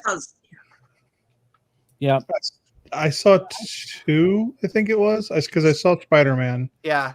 But for Spider-Man, and then I also on my birthday I went and saw Last Night in Soho. But for both cases, I went like on a Sunday, like the latest possible showing. Yeah. So there was only like 3 people in the theater anyway. Yeah. Well, I mean, for Sparks Brothers and Last Night in Soho, I think we might have been the only people in the theater. For Last Night in Soho, there was one other guy in the movie theater, one other person. Yeah. And when we sat down, motherfucker sat like right in front of us. So then we moved, and then he moved. Oh, and then we moved that's again. terrible. Because I usually sit up front where nobody bothers me anyway, because I'm nearsighted, so I tend to sit close to the front of the theater, or towards the screen where nobody likes to sit. And but then finally we moved back, and then he took our second set of seats, and that's where he sat for like the for the movie. But it was like, JJ, here's a tip. Here's a tip. If that happens again, one of you stay put, the other one go get a big drink. When you move to the next place, oops, and spill it on the seats in front of you so they're soaked. Yeah. And then just look at them and go, have at it, buddy. Do you have a towel? Remember, the wind causes insanity. I had tickets. We had tickets. I think we had tickets for Summer of Soul, but we didn't end up going for reasons. Oh, but Well, I saw it on Hulu anyway. So, it's so fucking good. By the way, recommendations, but whatever. By the way, the soundtrack is out. Unfortunately, which it is currently a single CD, but it is out. But it's the live stuff. So. Yeah, that is out. I just have to go past. We've been here for 5. We've been here for 5 hours. You want to do introductions now? Were you not listening? Well, no, you weren't listening earlier. But here's the somewhere Clutch is ad though that they got skipped. No, Clutch appears at the end of every show, regardless of what happens at the beginning. They're the play out. But so Spider-Man. Since everyone's seen Spider-Man, right? Yes. Sure, okay. At least once. Yeah. So yeah, I went, and the only thing that got spoiled for me was I knew that Matt Murdock showed up in it, which was a brilliant cameo. But that's the only thing that got spoiled. I did not know when I went, definitely, that the other Spider-Man showed up. So I managed to dodge everything. We weren't for sure that Daredevil was in it, but we had watched Hawkeye the week before. And when you get to the end of the Hawkeye episode, the week before Spider-Man comes out and a certain character's in that episode, you kind of figure, oh yeah, then that probably means the other thing is probably happiness. True. My thing was, so I didn't have it like necessarily confirmed. I just knew there was a bunch of rumors, and so because the internet was quiet, that was confirmation enough. Well, there was the bunch of. I'm shocked. When did that happen? But there was the bunch of rumors, but then like the week of, because like they were about to air the Hawkeye episode, and Feige had made the statement about Charlie Cox. Right. Oh yeah, and that's what he came out with, and everybody went, "Oh, that's why he's doing that." But the fact that like there was all these rumors that Charlie Cox was going to be in it, and then the internet wasn't mad that he wasn't in it. I'm like, okay, well, Daredevil's in it. Yeah. And God knows the internet would have exploded if Tom Holland would have been alone. I mean, to be fair, the other dead giveaway of all of this funniness was D'Onofrio posting Disney pics the week of. Well, yeah. I think it was Disney World. D'Onofrio was posting his Disney World pictures like the week that the Hawkeye episode was airing, and nobody was like, "What does this mean?" Well, it means he's at Disney World. That's what that means. Yeah, but if there is a plus, it's in Florida, so it's open. Exactly. Yeah. But if there is a plus to being, like home on disability right now, it means that I do get to watch all this shit before most things are spoiled for me. Yeah. There's that. Yeah, and but yeah, I was very happy with No Way Home. I was really surprised that they were able to pay off stuff that wasn't even theirs to pay off. It was like, oh, here's Spider hyphen, man. Yes, Chuck, thank you. But we don't say the hyphen. No, we have to now. Oh, God damn it. Hyphen man. He can do anything hyphens can. We make it a Japanese game show. Split a Spider-Man, Spider-Man, exclamation point. Oh, my God. Right. But no, Fuck you, he's not a semicolon.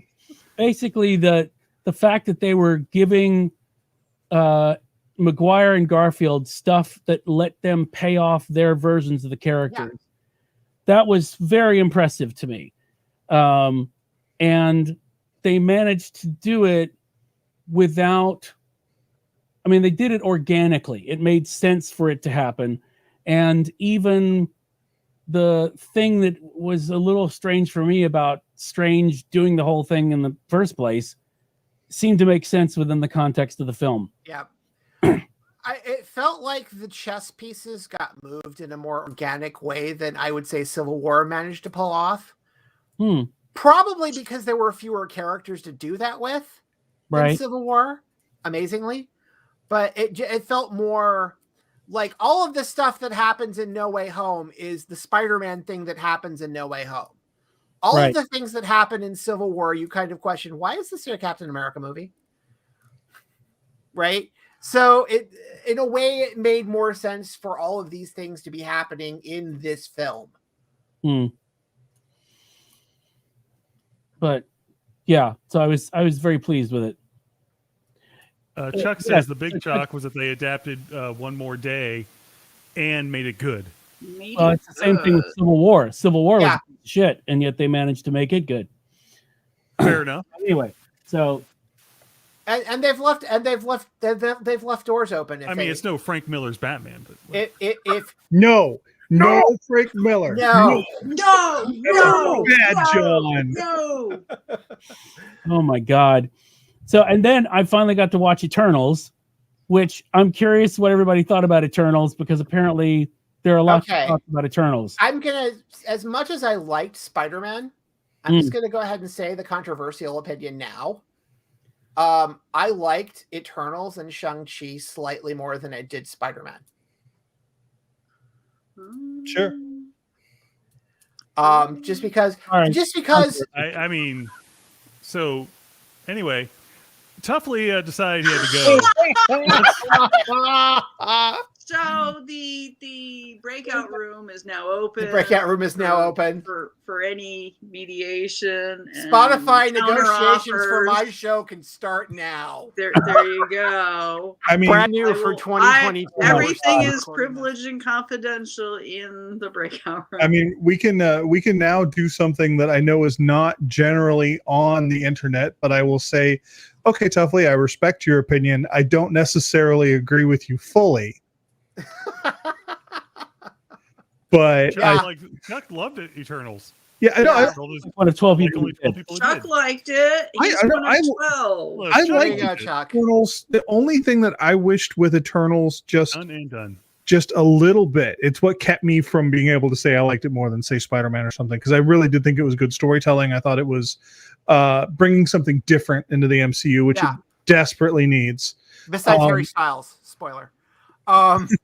But I just there are certain, because they had so much to build off, there were little character moments to me that just felt like they had no weight. Like, I don't understand why Kamel at the end was just like, peace out, I'm not doing this fight. And then they just don't. I mean, I'm okay with them not making a big deal out of it and letting him back when it's over, but they didn't. Nobody even was like, okay, sure, you want to talk about it? You want to, do you want to maybe defend your position? You're just gonna like go, yeah, I don't really want to do this. And I just like that. I thought, okay, give me a little bit more weight there. And there were a couple of little moments here and there that I would have just liked, just it's hard to say with a 2.5 hour movie that you wish that you had a little bit more time here and there. But if it was already 2.5 hours, I probably could have dealt with 2 hours and 45 minutes just to make things just make a little bit more sense here and there. Well, it's the if you were a superhero, there might be a time when you're like, I gotta go home. I don't disagree with that at all. But he didn't even say that. He just was like, "Yeah, I don't really agree with you. I kind of agree with him, but peace." Yes, but he had stolen enough of the movie already, so yeah. Yeah, he was pretty great. He was pretty great. But my thing was the same thing I felt about Black Widow. It's like I would much prefer this be a series, because then you would have enough time to let the characters breathe. Oh yeah. Well, if I'm Scarlett Johansson's agent, I would appreciate a series too. It's so weird. So I really like Black Widow, and then just bawled at the end because it's like, oh my god, I forgot she's dead. Holy crap! Because it's like no one really dies in these things. A conversation that me and Kim had after watching all of Hawkeye is they actually handled that, particularly with Yelena and Clint talking about it. They actually handled that better than a lot of the actual stuff that happened in Black Widow. Oh, okay. I haven't. I'm on Boba Fett, and Gilded. Sorry, I accidentally spoiled. That I need to. But that's he's in the ads. It's fine. I was about to say, to be fair, it's kind of set up from the beginning. You kind of have a pretty good idea. And by the way, Florence Pugh is great in everything. In everything. But the Hawkeye stuff with her with Yelena and Kate is amazingly great. Yeah. Okay. All right. Yeah, they are. Yeah, they're totally setting up Galactus with that hot sauce and the mac and cheese. Yes. Yes. Well, Devourer of Worlds. Yeah, you got it. So Disney's really. So I just started watching Boba Fett.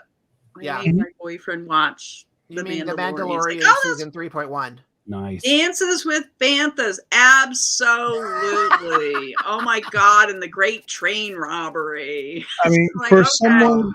Yeah, I grew up a Star Wars kid. I mean, hell, I'm wearing a Star Wars T-shirt. Yeah. But I am a big Star Wars kid, but I was never a Boba Fett kid. And even I am like, this series is. I like it. I'm enjoying it. It's taking Boba Fett and making him interesting for me, which I don't understand why there are so many people shitting all over the series. I think what the TV shows do in general. And what the TV shows do in general is remind you how fun Star Wars actually is. Yeah. As opposed to the films that are increasingly unsure of what they are. Well, what I like about Boba Fett is unlike, you really don't know how the organization of you do of the Empire. This is how it's done. But you really don't know the ins and outs of, how the Rebel Alliance, is funded. And then you have the shadowy criminal element. I was hooked when it was like, being a bounty hunter is easy, but running a family is harder. And I'm like, oh. And I texted my boyfriend. I'm like, there's one bit. You really should watch this. There's one bit in Rogue One where they actually touch on that a little bit. Mm-hmm. There's a little bit of Rogue One where they touch on that, but otherwise, yeah, you're right. They don't. So this is going to be the Star Wars version of The Sopranos. I was looking at it as the Star Wars version of Succession with guns, but no. I I think it's glacially paced. I mean, it does take its sweet time, but I mean that it takes its sweet time because it's a Western. That's the other thing too. I think the other thing that the TV series have kind of rediscovered about Star Wars is that it's kind of genre homage, but also parody. But it also means that a pastiche. Yeah. it's a setting that you can tell all kinds of stories with if you want to. Yes. I mean, Yeah. you could tell a flat out horror movie, and we've had elements of horror here and there. Yeah. And so with the case of the Mandalorians as we have known them to this point, with Boba and Jin, they're the lone man walking through the desert. Mhm. Like No. any number of times. It's just like, No, Chuck. wait, no, you it does guys not. you guys are actually walking to Mos Espa? Really? At least Chuck, get some speeder bikes. No, Chuck's wrong. He doesn't get to have that said aloud. Say it aloud. Say it aloud. No, because Black Chrysanthemum is a fucking Wookiee and he's a badass and I love him. Let's just say the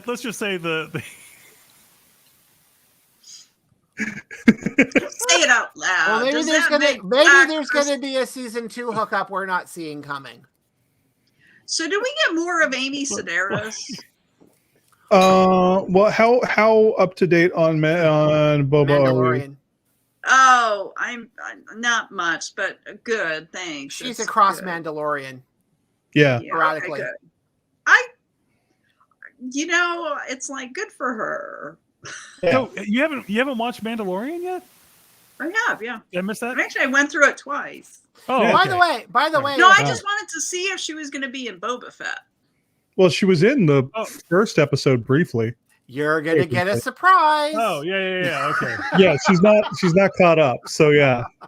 You're gonna get a surprise. Oh. Okay. All that's now explained to me. Okay. Does Yeah. David show up? That'd be funny. Doing a Oh, God. reading in one of the bars. Okay. Also, Make particularly, that happen, Disney. Put Also for- David Sedaris in it. Oh God, also please don't. particularly with Mandalorian and Boba Fett, where they've had like the same directors, Yeah. a lot of the same directors. That's Yeah. the continuity there is really good, and I'm really actually impressed with Dallas Bryce Howard.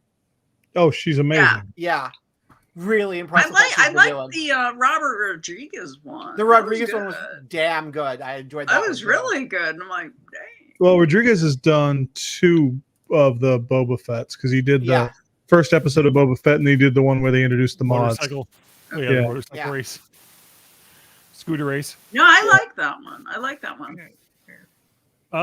Chuck does want to know if anybody's watched The Bad Batch. Yeah.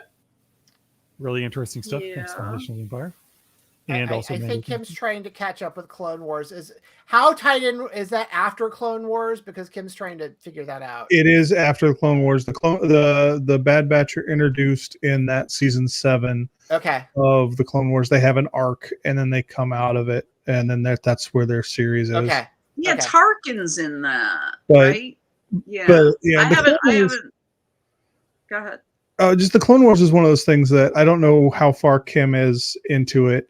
It's hard. Oh, it's so hard to start watching, and then it's like that whole mythical frog in boiling water that I know isn't actually true, but it's a great analogy because you don't know when you get hooked on Clone Wars because you're sitting there going, "Oh, this is shit. This is shit. This is shit," And then you're like, oh no. Because and you can see the truck coming, you can see it coming, and you go, oh no. and Don't make me like people I'm not going to want to like later. yeah, And and at some point, yeah, you like one of the things that I really disliked about the show Yeah. was I didn't really like the fact that we got introduced to Ahsoka. I just didn't like the concept of it. I'm like, well, she can't be that big a deal because she's not featured later, so she's either not important or dead. And one thing that I hate is when you tell stories that the beginning and end point are static to fit in between other stories. And so I was like, well, then this whole series has no fucking point that I can tell.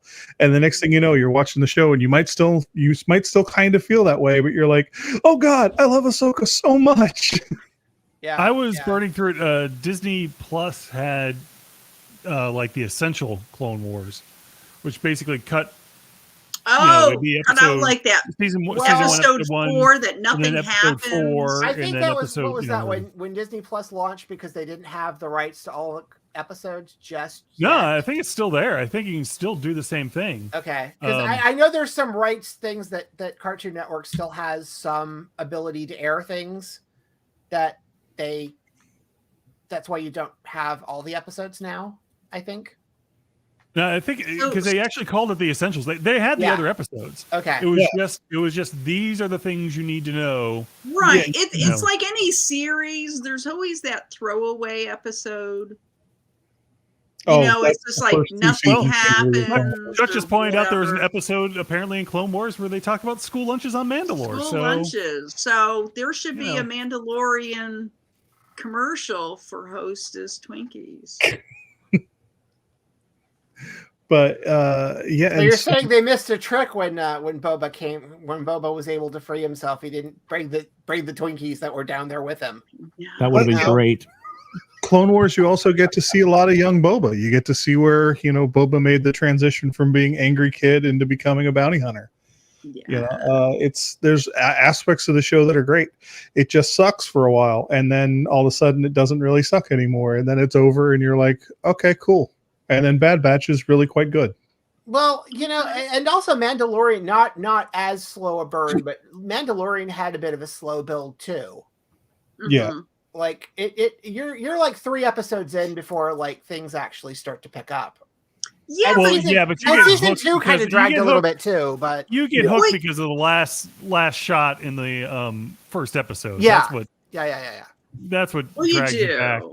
Well, anybody that grew up on spaghetti westerns, I mean, and Yeah. harkening back to Favreau and Cowboys and Aliens, I mean, it's Yeah. like this is his dream gig now. I mean, and yes, you are right. You do definitely get hooked when Baby Yoda shows up, but I personally think you get hooked pretty hard when Werner Herzog shows up, just because you're like, Oh my God, what the fuck is this absolutely. show? Here, wait a minute, because here's the thing: when Werner Herzog shows up, I had the realization that, wait a second, he hasn't been a Star Wars villain before. How is that possible? Because I just assumed he kind of had been, because he seemed like a Yeah. Star Wars villain to begin with. So it was just a weird dichotomy in my brain of, oh, so finally he's fulfilled his destiny to be a Star Wars villain, Yeah. because he just seems like one. See, Giancarlo Love that guy. showing He's up, you're like, insane. oh yeah, that fits. But Herzog, you're like, ooh. Well, see, that's the Oh, thing. yeah. We are now talking about Star Wars being a place where you could just tell any kind of story you want to Yeah. as genre. We actually, in a weird way, are not that far away from doing a My Dinner with Andre style conversation with Werner Herzog and David Lynch. Yeah. Yeah. Because David Lynch is in the outer world of Star Wars, because he was originally supposed to direct Return of the Jedi. Mm-hmm. I did not know that. So all we have to do is, go, hey, how would you like to talk about that experience with Werner Herzog? And we'll put you on a space station. No. Not Jar Jar. No. Although Ahmed Best, wonderful. But unless it was My Dinner with Jar Jar and you had Jar Jar Binks on one side and then the character that Ahmed Best played on that YouTube game show that he had for a little while, the Star Wars. What was the talk show Favreau used to have on one of the movie channels? Oh, Dinner for Five? Yes. Yeah. Well, see, that's what, because originally for The Walking Dead, they had in like the first season, they had a family decide, okay, we're not following you guys. We're going to go west from here. And like, I forget if they had like relatives in Alabama or something, but whatever, they took off. And I had said from the beginning, I said, what they need to do is a 3-camera sitcom of them living in an apartment with zombies everywhere and their landlord, and just run with it.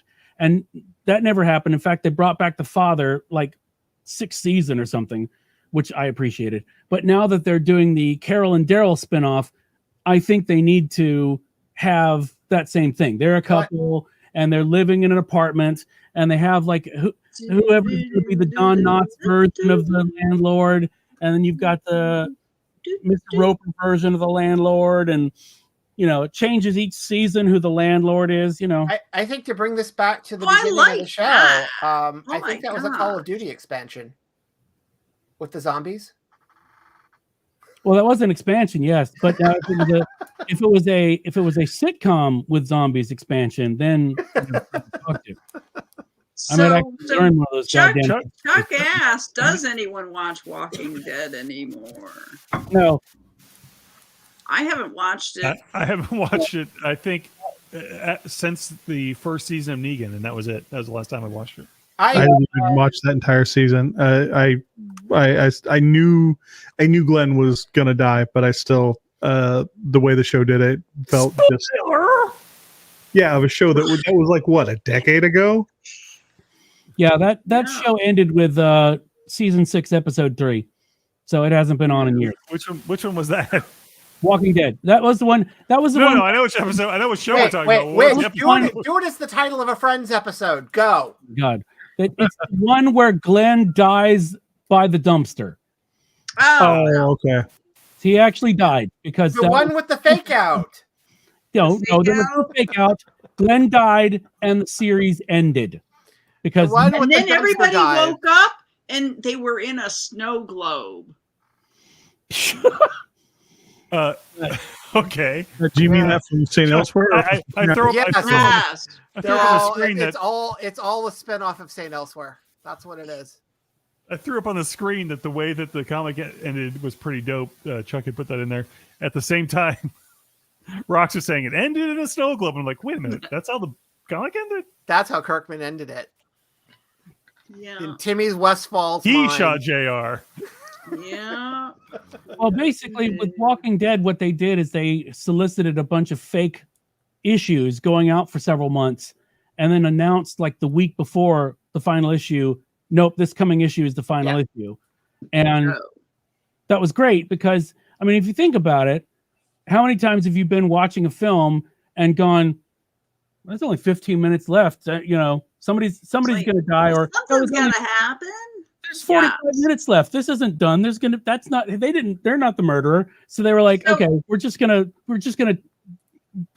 pounce it on you so that you can't spend a lot of time anticipating what we're gonna do, which I appreciated. Emmy award-winning Cameron Manheim is not just here to play somebody's wife. Speaking of long drawn out stuff, so Wheel of Time. Oh wait, I thought you were talking about the first podcast. episode. I didn't know what you're. It is on a wheel. Is that us? Going. Yeah, I know. Wheel of Time. Yeah, it is. I watched the first slow, one. but I'm like, it gets better. I read all of a page and a half of the first book and then went, oh, this is that kind of story, and never looked back. And so I don't really give a shit about the series. Wait, JJ, I have not read the book. So what kind of story is it? I just want to know. Young adult adventure magic. Well, yeah, but that's it. I couldn't get through the writing to get to that because it was talking about this big muscular burly man clomping through the great hallway in his boots. He saw something that made him chuckle. He threw his hands on his hips, and his head went back as he laughed loudly, echoing through the halls. He took his rugged cloak and put it. It was just like, ugh. This is my least favorite Blue Oyster Cult song. Yes, definitely. Well, like Chuck, I'm heading out. I have. Okay. Rox, do you have any recommendations before you go? Sleep. I recommend sleep. Other than sleep, I'm reading nonfiction at the moment, and I'm reading Dreamland about America's opioid crisis. But so I did finally. So it's a comedy then. But I did finally get a copy of WEJ, and Cosette had it, and I've been coveting these for a long time, which is the Leslie Klinger annotated Sherlock Holmes. So nice. Yeah. So here's somebody. So in it, I was reading the Greek Interpreter, and there was a footnote that was interesting that somebody had the theory that Mycroft was actually part of Moriarty's group. I'm like, how is it I didn't think of that? That's a good question, because normally you're the first one to sniff out evil. No, I know. So I'm like, Well, there's it's usually her. Yeah. Yeah. Because Well, it's there always was the siblings, isn't it? Well, it's she always is it's Moriarty. always, it's always the older siblings. They're always a pain in the ass. Evil, pain in the ass. Well, the thing is somebody gets kidnapped. I don't know anything about that. Sorry. I know. But it was almost like a flaw of you know how Sherlock would put advertisements to seek out information into the post, into the mail, or into the newspapers and stuff. Right. And Mycroft did that, and it didn't come to a good end. So it was just like, did he? So somebody's like, did he do that on purpose?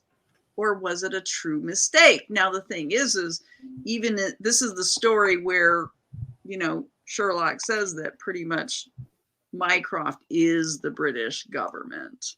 And he does this thing of sussing out, the victim, that the criminals got onto who blabbed and stuff. So I'm like, how is it I didn't know that? It's a good theory. It's a very good. I'm gonna have to find that in one of the Baker Street irregular quarterlies that was done since 1930, whatever. So I'll have to find that. Maybe Dorothy Sayers has something about that. So anyway, the Leslie Klinger Sherlock Holmes, there's now 3 volumes. There's been 3 volumes, but they are really freaking hard to get at a good price. So that's my thing. Dreamland is another. I've been watching Gilded Age because I'm a fan of Edith Wharton and Henry James. So it's Julian Fellows, which is interesting. It's not a true HBO. Apparently it's been kicked around. So it was going to be at one point on NBC, and then I guess HBO got it. So it doesn't have that same kind of production value. They use the music too much. Yeah. I'll tell you that. But the it's like Downton Abbey light, or the American version of it. Is it Downton Abbey with a time jump? No time jump. Though. So the time period, though. Yeah, that's what I was going to ask. Because is it before or after Abbey? It's before. After, isn't it? So it's no, before. Okay. It's before. So they take place. So it takes place in 1880. Oh, okay. So that if it projects into the future, you will have what are called the American penny princesses. Yeah. Where Lord Grantham bought, or that's where I thought the setup was. That, yeah. But what I want to see, so it's really weird. So it's a time where Cornelius Vanderbilt had already died. So you don't have any of the Victoria Woodhull situation, who was a psychic and she knew, prostitutes, and they slept with but you men still of have money. the infighting, right? You still have the infighting. So there's a little bit of stuff from Edith Wharton and Henry James, but it's not as it's kind of light. But what I want to see is for this show to show Tesla and Samuel Clemens, because if they do like a 20-year arc, that should happen. I want to see that. Because Tesla, Mark Twain, Samuel Clemens actually visited, Tesla. It's really cool. So I want to see that. So that's it from me. Cool. Stop driving. Stop driving if you're in mediation. Do not do it from the car. Done. You need to stop driving. Yes. Bye, kids. Bye. Bye. Hi, Rob. Hey, how are It's you? a Rob. Sorry. Tag team. Rob's in. Rocks is out. Oh, well, there you go. Oh boy. That's probably for the best. It's like a Lady Hawk type of thing tonight. Oh, that's cool. Oh. You mean the movie or the band? Oh, the movie. Oh, okay. Thank you for laughing, Toughly. You're welcome.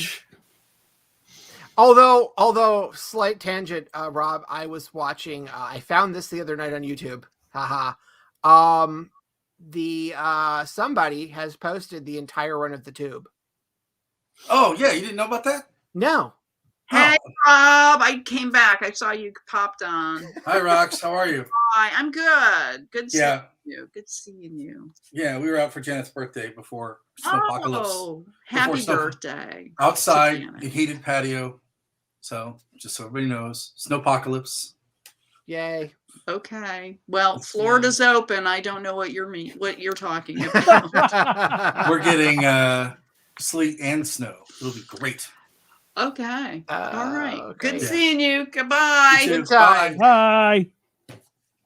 So anyway, I got the whole run of the Tube, and I was watching the one they do at the Hacienda. Oh, yeah, isn't that great? The one with Madonna and the All Stars.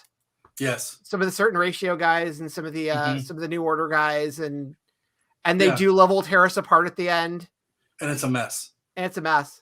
Yes. And then somewhere in the middle, like the Smiths are on, but not in Manchester, so that's weird. Yeah, because they weren't there for the taping. They were actually No. on the floor. Yeah. Yeah, And Johnny Marr got along great with Mr. Wilson, but Morrissey never forgave him for not signing the Smiths. yeah. Imagine that. But I just thought since you're here, No, it's Oh, great. and I just thought I a- sent you that notice. I'm sorry. yeah. Just a quick reminder, and Julian Fellows, Downton Abbey and Gilded Age, also wrote the book for the School of Rock musical. Yes. So, Oh, yeah, in that's case right. you didn't think he had range. And by the way, if I haven't said this recently, the School of Rock musical was pretty fucking great. So Yeah, it is, actually. I think I've seen it twice, but not the New York one, just the touring one. yeah. So Rob, you're almost in time for recommendations. Oh, I just popped in to say hi, but okay. Hi. You don't have to do hey. recommendations. You I can just say can't. hi. I just feel like Oliver. You need to from- feel like I stole something from you. No, I just feel like cousin Oliver from the Brady Bunch. Like, hi, here I am at the end. You don't know who I am. Hi, I'm that guy nobody wants to talk to, but I'm here. We're gonna set up a significant story arc for you and never ever pay it off. Well, that's the story. That's the story of my life, actually. What's happened is Rob has come downstairs after being upstairs for like 5 seasons. Yes. Yes, exactly. Or I'm Chuck from Happy Days. Yeah. So, by the way, John, that's a great beard. Thank you, sir. That's like a English professor TV show on Fox beard. I'm going to call that beard the Hessman, actually, because that's a Howard Hessman beard. Rest in power. Rest in power. That is a compliment. Yes. Okay. So I'm doing this, huh? Okay. Yeah, do it. So first thing I'll recommend. New for 2022. We're still not recording this. So I'll do an actual segue from what Toughly was talking about, and that's the new Paul Morley book about Tony Wilson and Factory Records called From Manchester with Love, coming out in the States soon. It's really good. It's like long, everything you want to know about Factory Records or Tony Wilson, or, it's like everything that happened in 24-hour Party People, but funnier because it's in his own, kind of a different voice. So I recommend that. And then also Beach House have a new record out called Once Twice Melody. And it's terrific. If you like really great melodic sad bastard music or the Cocteau Twins, then that is probably the record for you. And this is the whole thing now, isn't it? Because they were doing EPs earlier. So this is the whole thing. Yeah. What's so funny? Did he just now get the Howard Hessman joke? Is that it? No. It was just the Cocteau Twins. It's such a random pull. Anyway. Well, if you heard it, you'd understand. Yes. if you weren't sitting in your room listening to like, cartoon music, Hey, you know. hey. By the way, John, did you get the thing I sent you about the girl who does the voice of Jem has a solo album out? Did you ever get that I sent you? Oh, yeah. I think I saw it, and I think it went okay. Yeah, because I sent you on the file the entire album because I'm not going to use it. I sent you that part. Yeah, I sent you a file of the whole album that I will never Dives use. back into Dropbox. I can I play it through Spotify or no? You can play it through. You click on the link and it just opens and plays. He sent you the actual file for you to have. We used to do that. Yeah, with the artwork and everything. I'm not going to send it to you. I'm not going to send it to WEJ. She'll disown me. I won't. There's a Guantanamo Bay. What's going on in this conversation? No, that's okay. Jesus Christ, what is time? I don't know. You're so fucking weird, John. I don't remember. I remember you sending me a thing. I'll resend it. Message. No. I probably have it, but I thought it was just. I didn't think. Okay, never mind. It's okay. It's from me, so it's unimportant, or it's randomly silly. I understand. There's a reputation of. It's like, oh fuck, he sent a text. What the fuck is this now? What did Gil Gerard do now, or something, right? How do I?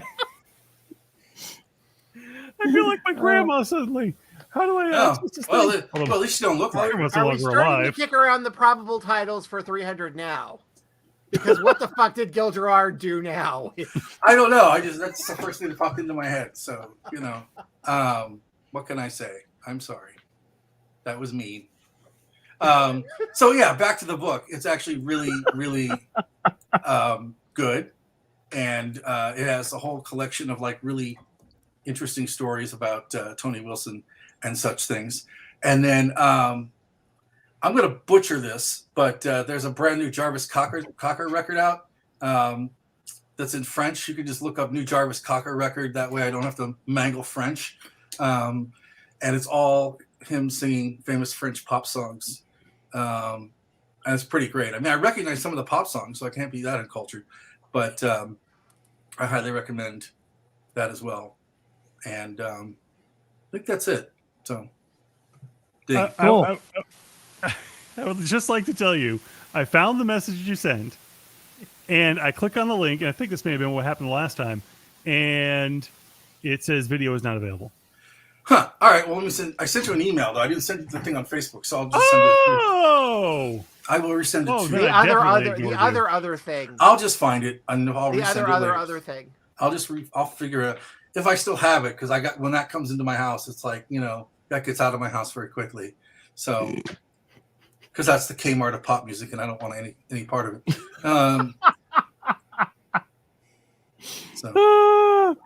Blue Light Special. Yeah, so I'll stop there so I don't ruin anything for Tuffley. All right. I guess that's a lead in for me. Oh, then, right? JJ will be thrilled. JJ will be thrilled because I listened to the very first Iron Maiden record. Oh yeah, those first two records are really good. Yeah, I wish I would have started with them because I listened to some of their stuff from the '80s first, and I'm like, but the first two are really, really good. The first two are punk albums, and then they don't really become who they are until the third album. But you can hear everything else in it later. Mm-hmm. Yeah, the second album specifically is my favorite, but that first album is really good. Yeah, I was like, oh, okay. So yeah, done. Okay, well, I mean, it's the first show of 2022. We might as well take a big swing now. So I'm going to start off by recommending the Xbox Series X. If you'd like one of those, and you're really lucky, you can get one. If you get coffee.com/Amazon. Just come to Missouri. They're everywhere. But it's really nice. It loads things very quickly, and that's its party piece. It's fantastic. Meanwhile, there are records. The Wombats have a new record called Fix Yourself, Not the World, which the last couple of records, they've kind of drifted into kind of a poppy sort of thing. Yeah. This one, they've kind of pulled back a little, so you get a little bit of old Wombats and new Wombats mixed together. It sounds really good. I enjoyed it.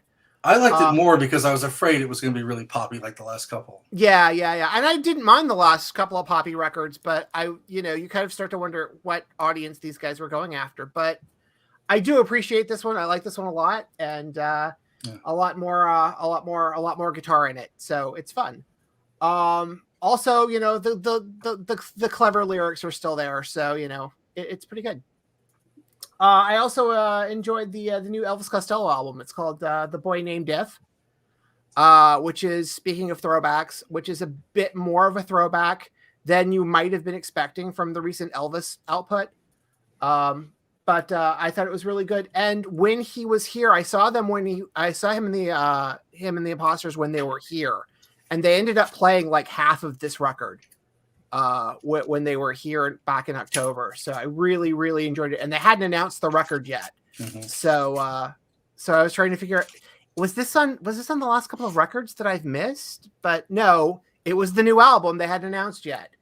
So really good stuff. If you enjoy kind of the classic attraction stuff, I think this is a little closer to what you're looking for. So concerts, what are those like? Concerts, I know. I went to see a bunch of movies, and I went to concerts in like the second that we could, and then I did it responsibly though, and had a mask on, and showed my card everywhere. So if you need to do that, do that. But I also respect you staying indoors because I like staying indoors.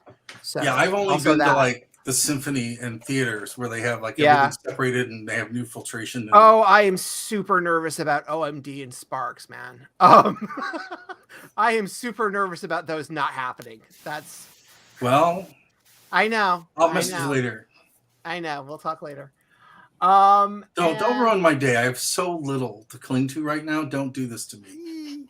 And then I think you talked to the authors of this. I think there may be an interview somewhere that you have with these guys, but the Nothing But a Good Time. Oh yeah, I do. Yeah. That's a great book. Yeah.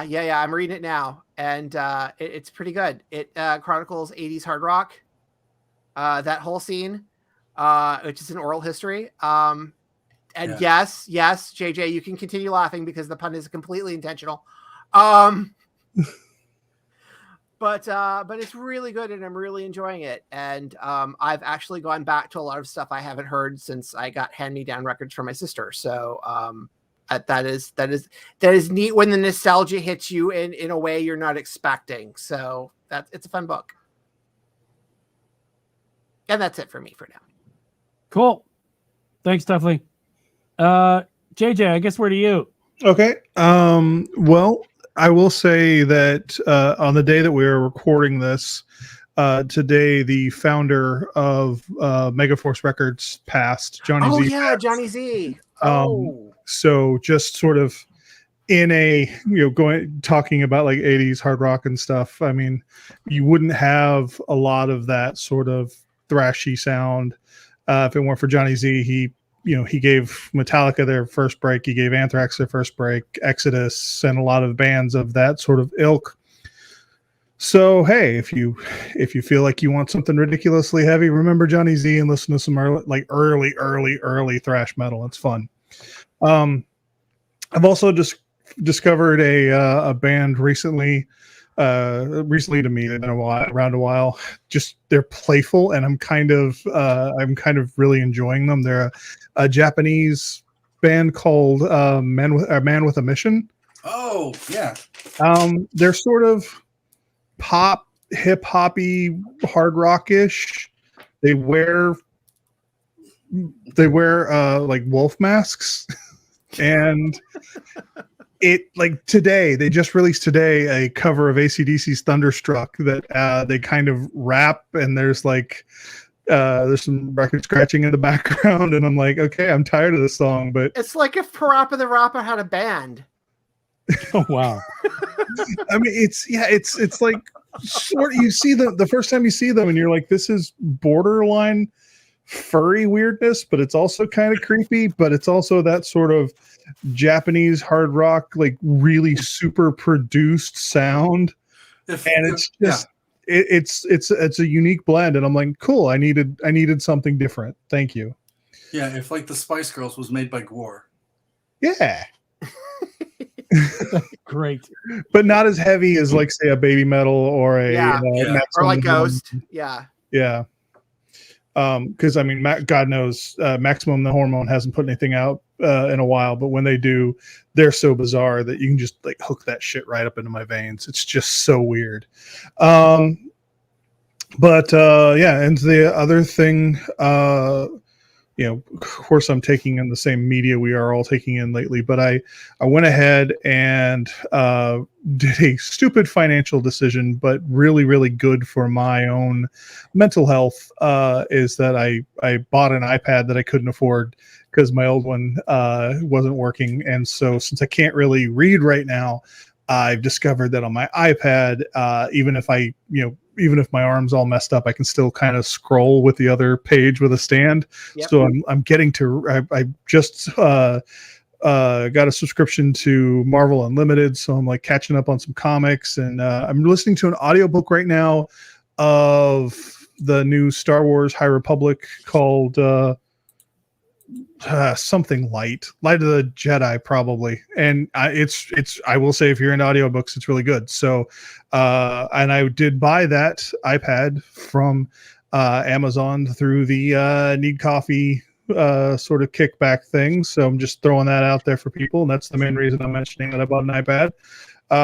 But yeah, and Rox talked about this already, but the library apps are amazing if you're like, say, out of work for now going on 8 months and don't know exactly when you're going back because nobody's getting fucking vaccinated and they're not doing any fucking surgeries in your state.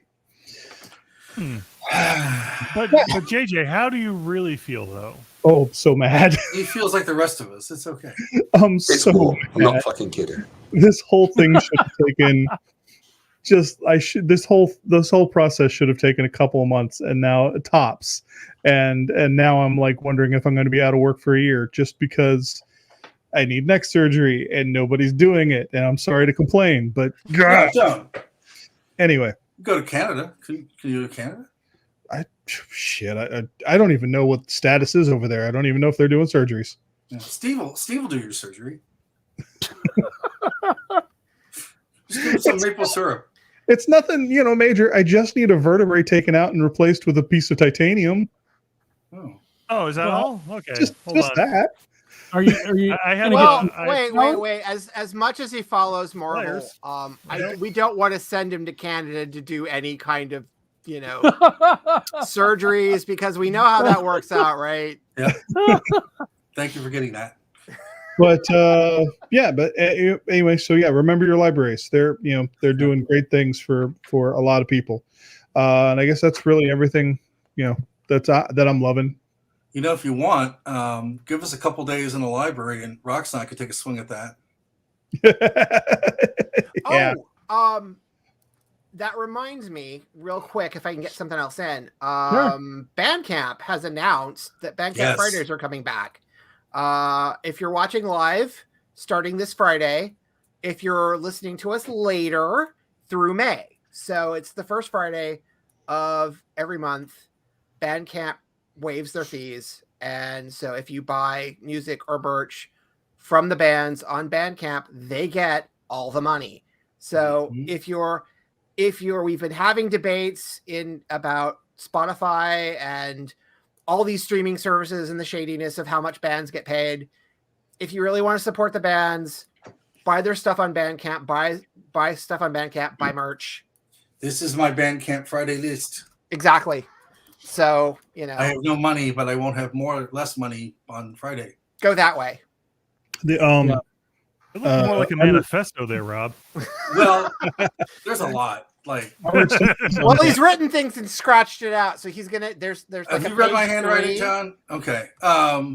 No, literally, there's so much great music that's come up since January that it's just. Yeah. God, it's fucking painful. And just throwing it out there, Armored Saint is on Bandcamp, and Armored Saint got signed on Megaforce. So yeah. It all comes back around. It's a circle of life, as Wood would say, but I don't have that one program currently, so I'm not. That's good. That's I'm doing probably it for the best. in the classic style. At the far side, shots. Interpretations. All right. Cool. Thanks, JJ. John, what have you got?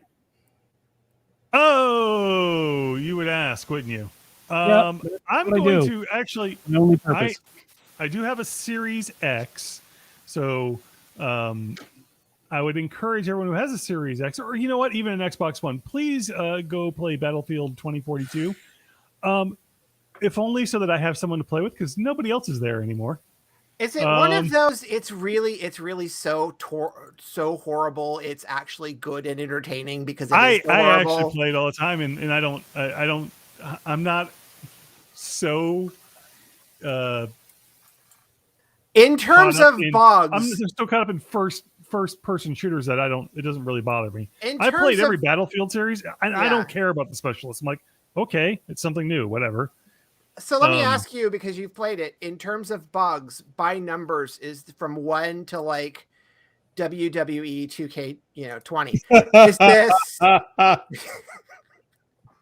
where does that fall in? Or Assassin's not so Creed much- Brotherhood. Yes, Unity. It's not so oh much- God, Unity. It's not so much the bugs, because you get stuff, you get weird clipping things that happen occasionally. You get shot and you get somehow stuck in the middle of a wall. But most, not all first person shooters have that problem. But it's more the bigger hang up right now is that there's not a lot of content. There's 4 maps, you go through them, it's all the same thing over and over again. Interestingly, they do have their portal thing, which is actually pretty cool. That allows you to set up games for different any of the Battlefield franchise in different maps and things like that from history, and set up your own sort of multiverse world, if you will. But recently they took out the ability to get XP from there, so people stopped playing it because I think they may have put the cap back in like last week or the week before, but you aren't earning very much XP there. Yeah. So those people that want to grind, whatever. I know they're patching stuff like mad right now. They're trying, yes. I know they accidentally let this. they accidentally let this zombie game get out, and within 24 hours is taken down because they figured out immediately that, okay, so I'm getting full, and they turned on full XP by accident. So they're getting full XP for killing zombies, and they're getting the same amount, and basically they're just slow moving zombies. They're easy to kill, one shot kill type thing. And so people were just churned through a bunch of levels all of a sudden because they accidentally left on the so they had to take that back off the thing. But really, the reason why I'm encouraging people with an Xbox to play is I only have people that are on PCs. If you try to not do a cross-platform game in 2042, you'll sit there for an hour waiting for enough Xbox players to be online for you to get your own game going. Part of the problem with the PC is, don't they allow mods on the PC side? Well, it's not necessarily mods, because it would be nice if the game could be modded. Because that would completely break the console crossplay. But the console inherently has an easier job. It's more responsive. It's more the whole 9 yards. The quicker reflex on the mouse is easier to move than a joystick back and forth. And not that anybody's doing it, but if they are, nobody cares because nobody's playing the game anymore. You could have aimbots on the console. Yeah. So it's able to make the mouse seem like it's someplace else, but whatever. You look up it's lock on, but it basically automatically, even if you're a millimeter off, which normally you would be, it would be a miss, it still clocks as a hit because it actually sent the trigger to the game that the mouse was over whatever particular color it's looking for, or whatever particular sort of object it's looking for, even though it really wasn't. But anyway, it's like that one corner in Duck Hunt. Something along those lines. That was for WEJ. So if I can't get anybody to play that, then I really don't have anything else for you. We've already talked about pretty much everything. Peacemaker, love that. Even though there's only been 5 episodes, I've watched each of them twice. It's just pure fun. It's adult fun, but it's pure fun. I've also enjoyed the commentaries on Twitter where they were doing the watch-alongs where like Gunn and the cast are talking about riffing on particular elements of people's personalities and their kitchen habits. And Peacemaker is a 7-episode series, isn't it? Is it only 7? That's gonna make me very sad. I have no idea how many episodes it's supposed to be. Because I when it was announced, they said 10, but they may have scaled that back. Yeah. Actually, now that I'm thinking, I think I remember hearing it was 8 because I thought I heard him say he wrote 8 episodes in 8 weeks. But yeah. Let's see. Peacemaker TV series. Episodes 3, 4, 8 episodes. Okay. 8 episodes. That makes me sad. Yeah. But it's a good series. It's fun. It's interesting. It's sometimes even a little sad, to be honest with you. Oh yeah. Because you feel for him. You know.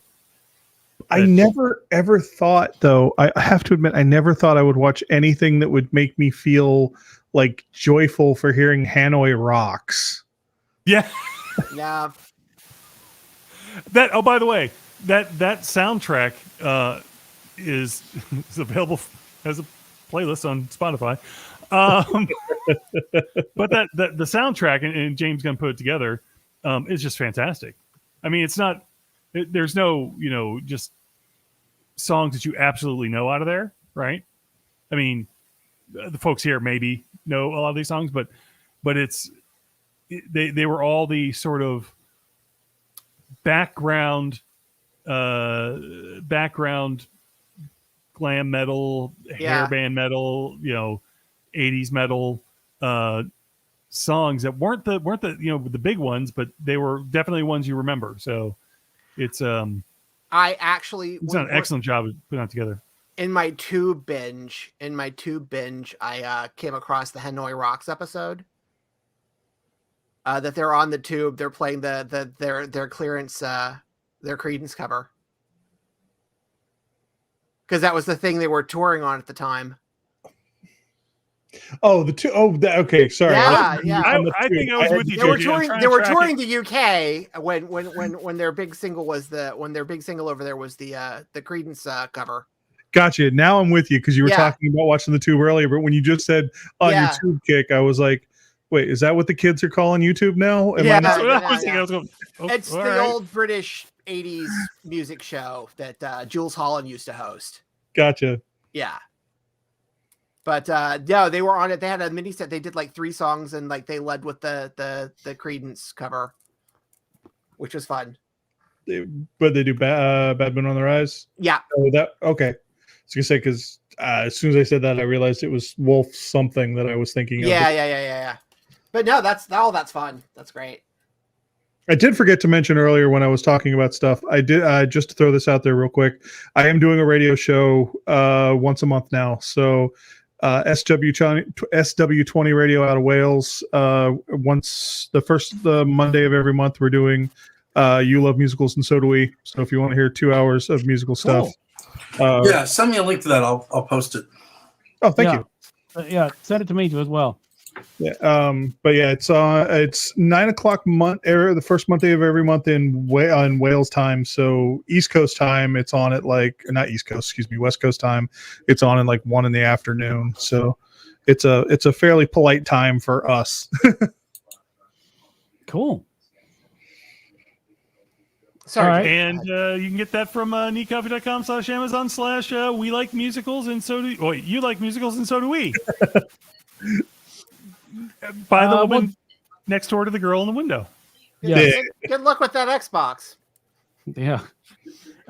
So John is correct in that if you go to neatcoffee.com/Amazon, it will be you will have the same lovely experience that JJ described, where you will just buy stuff like you were normally going to buy stuff, and we would get kickbacks that will help us keep the lights on, as Rob likes to say.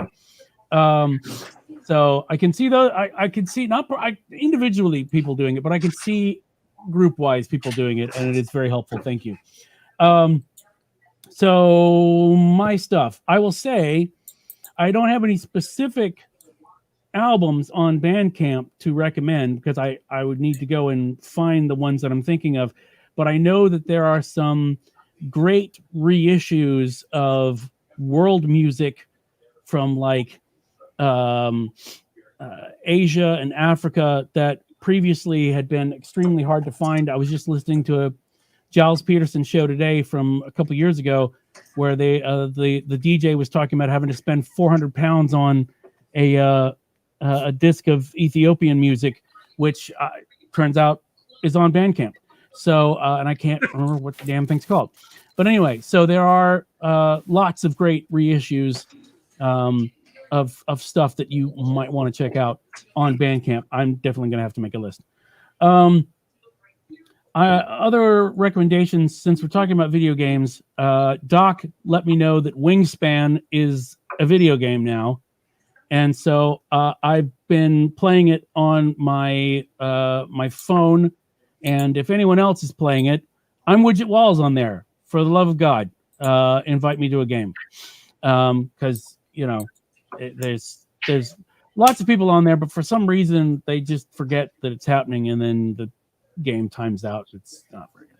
So, but yeah, it's certainly a lot easier than I remember the board game being, because there's a lot of pieces and stuff to keep up with, and I'm old. So the other thing I will recommend is I just got this in and blew through all the special features in one day. Is Dune on Blu-ray. The special features there's never enough special features for me because I'm a freak like that. But what they do have is pretty damn cool. And the extent to which they were doing things practically is kind of amazing. There's an entire featurette about how they got Stellan Skarsgård into his prosthetic makeup to be the Baron, which is insane. 7 hours in makeup. That sounds nuts. But it's very cool. It's a very cool addition to things. And like I said, I would have loved a commentary or something, but we do what we can. But yeah, that's it. Those are my recommendations. And I mean, so that brings us to the end of another episode of Weekend Justice, at least officially. And you know, Clutch will play us out as they do. But some more Clutches had though that they got skipped. No, they never get skipped. They're in every episode. You cannot escape. Clutch is omnipresent. They're everywhere. There you go. I recommend Clutch. Go find some Clutch. They're good. They're good for your soul. So anyway, that brings us to the end of another episode of Weekend Justice. And as we stare into our screens somewhat blankly after all of this time, then I think it only remains for us as we scan the bleak horizon to stare at each other in amazement and say, insanity. It's The wind causes insanity. So I've heard. Booger. You need to stop driving. Eyes on the road. I love that. Although the best line so far this year is from, I posted this on the Stuff You Need to Know, is the movie New York Ninja, which is apparently, and this appears to be legit, a film that was started in 1984 and the production company died. And the footage, like 6 to 8 hours of footage, was left with no audio, only a shooting script, not even a list of people who were in it. And this company acquired them and hired someone to piece it together. And they hired actors to basically dub the film. And it has my favorite line in it, which is they're in a helicopter and they're like, oh, something's weighing us down. It's that damn ninja.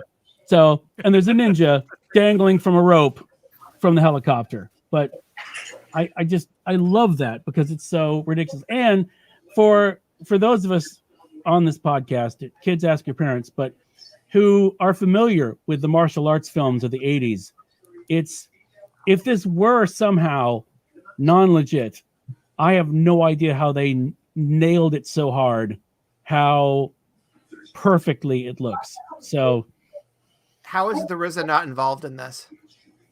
I don't know. That's a very good question. That's a very good question. I don't know. But yeah, it's I encourage everyone to go find that trailer because it's a thing of beauty. Nice. Yep. Well then. So there you have it. That's it. Yes. Well done. Now we can run away and I can pee. You can pee. Yeah, I do that. I could use some crystal meth. Yeah. Oh, you still have that one. Okay. He has them all. He has All them right. all. All right, gentlemen. Take care. This was a joy. All right. Bye. Thanks, folks. Good night. Good night. Arvor.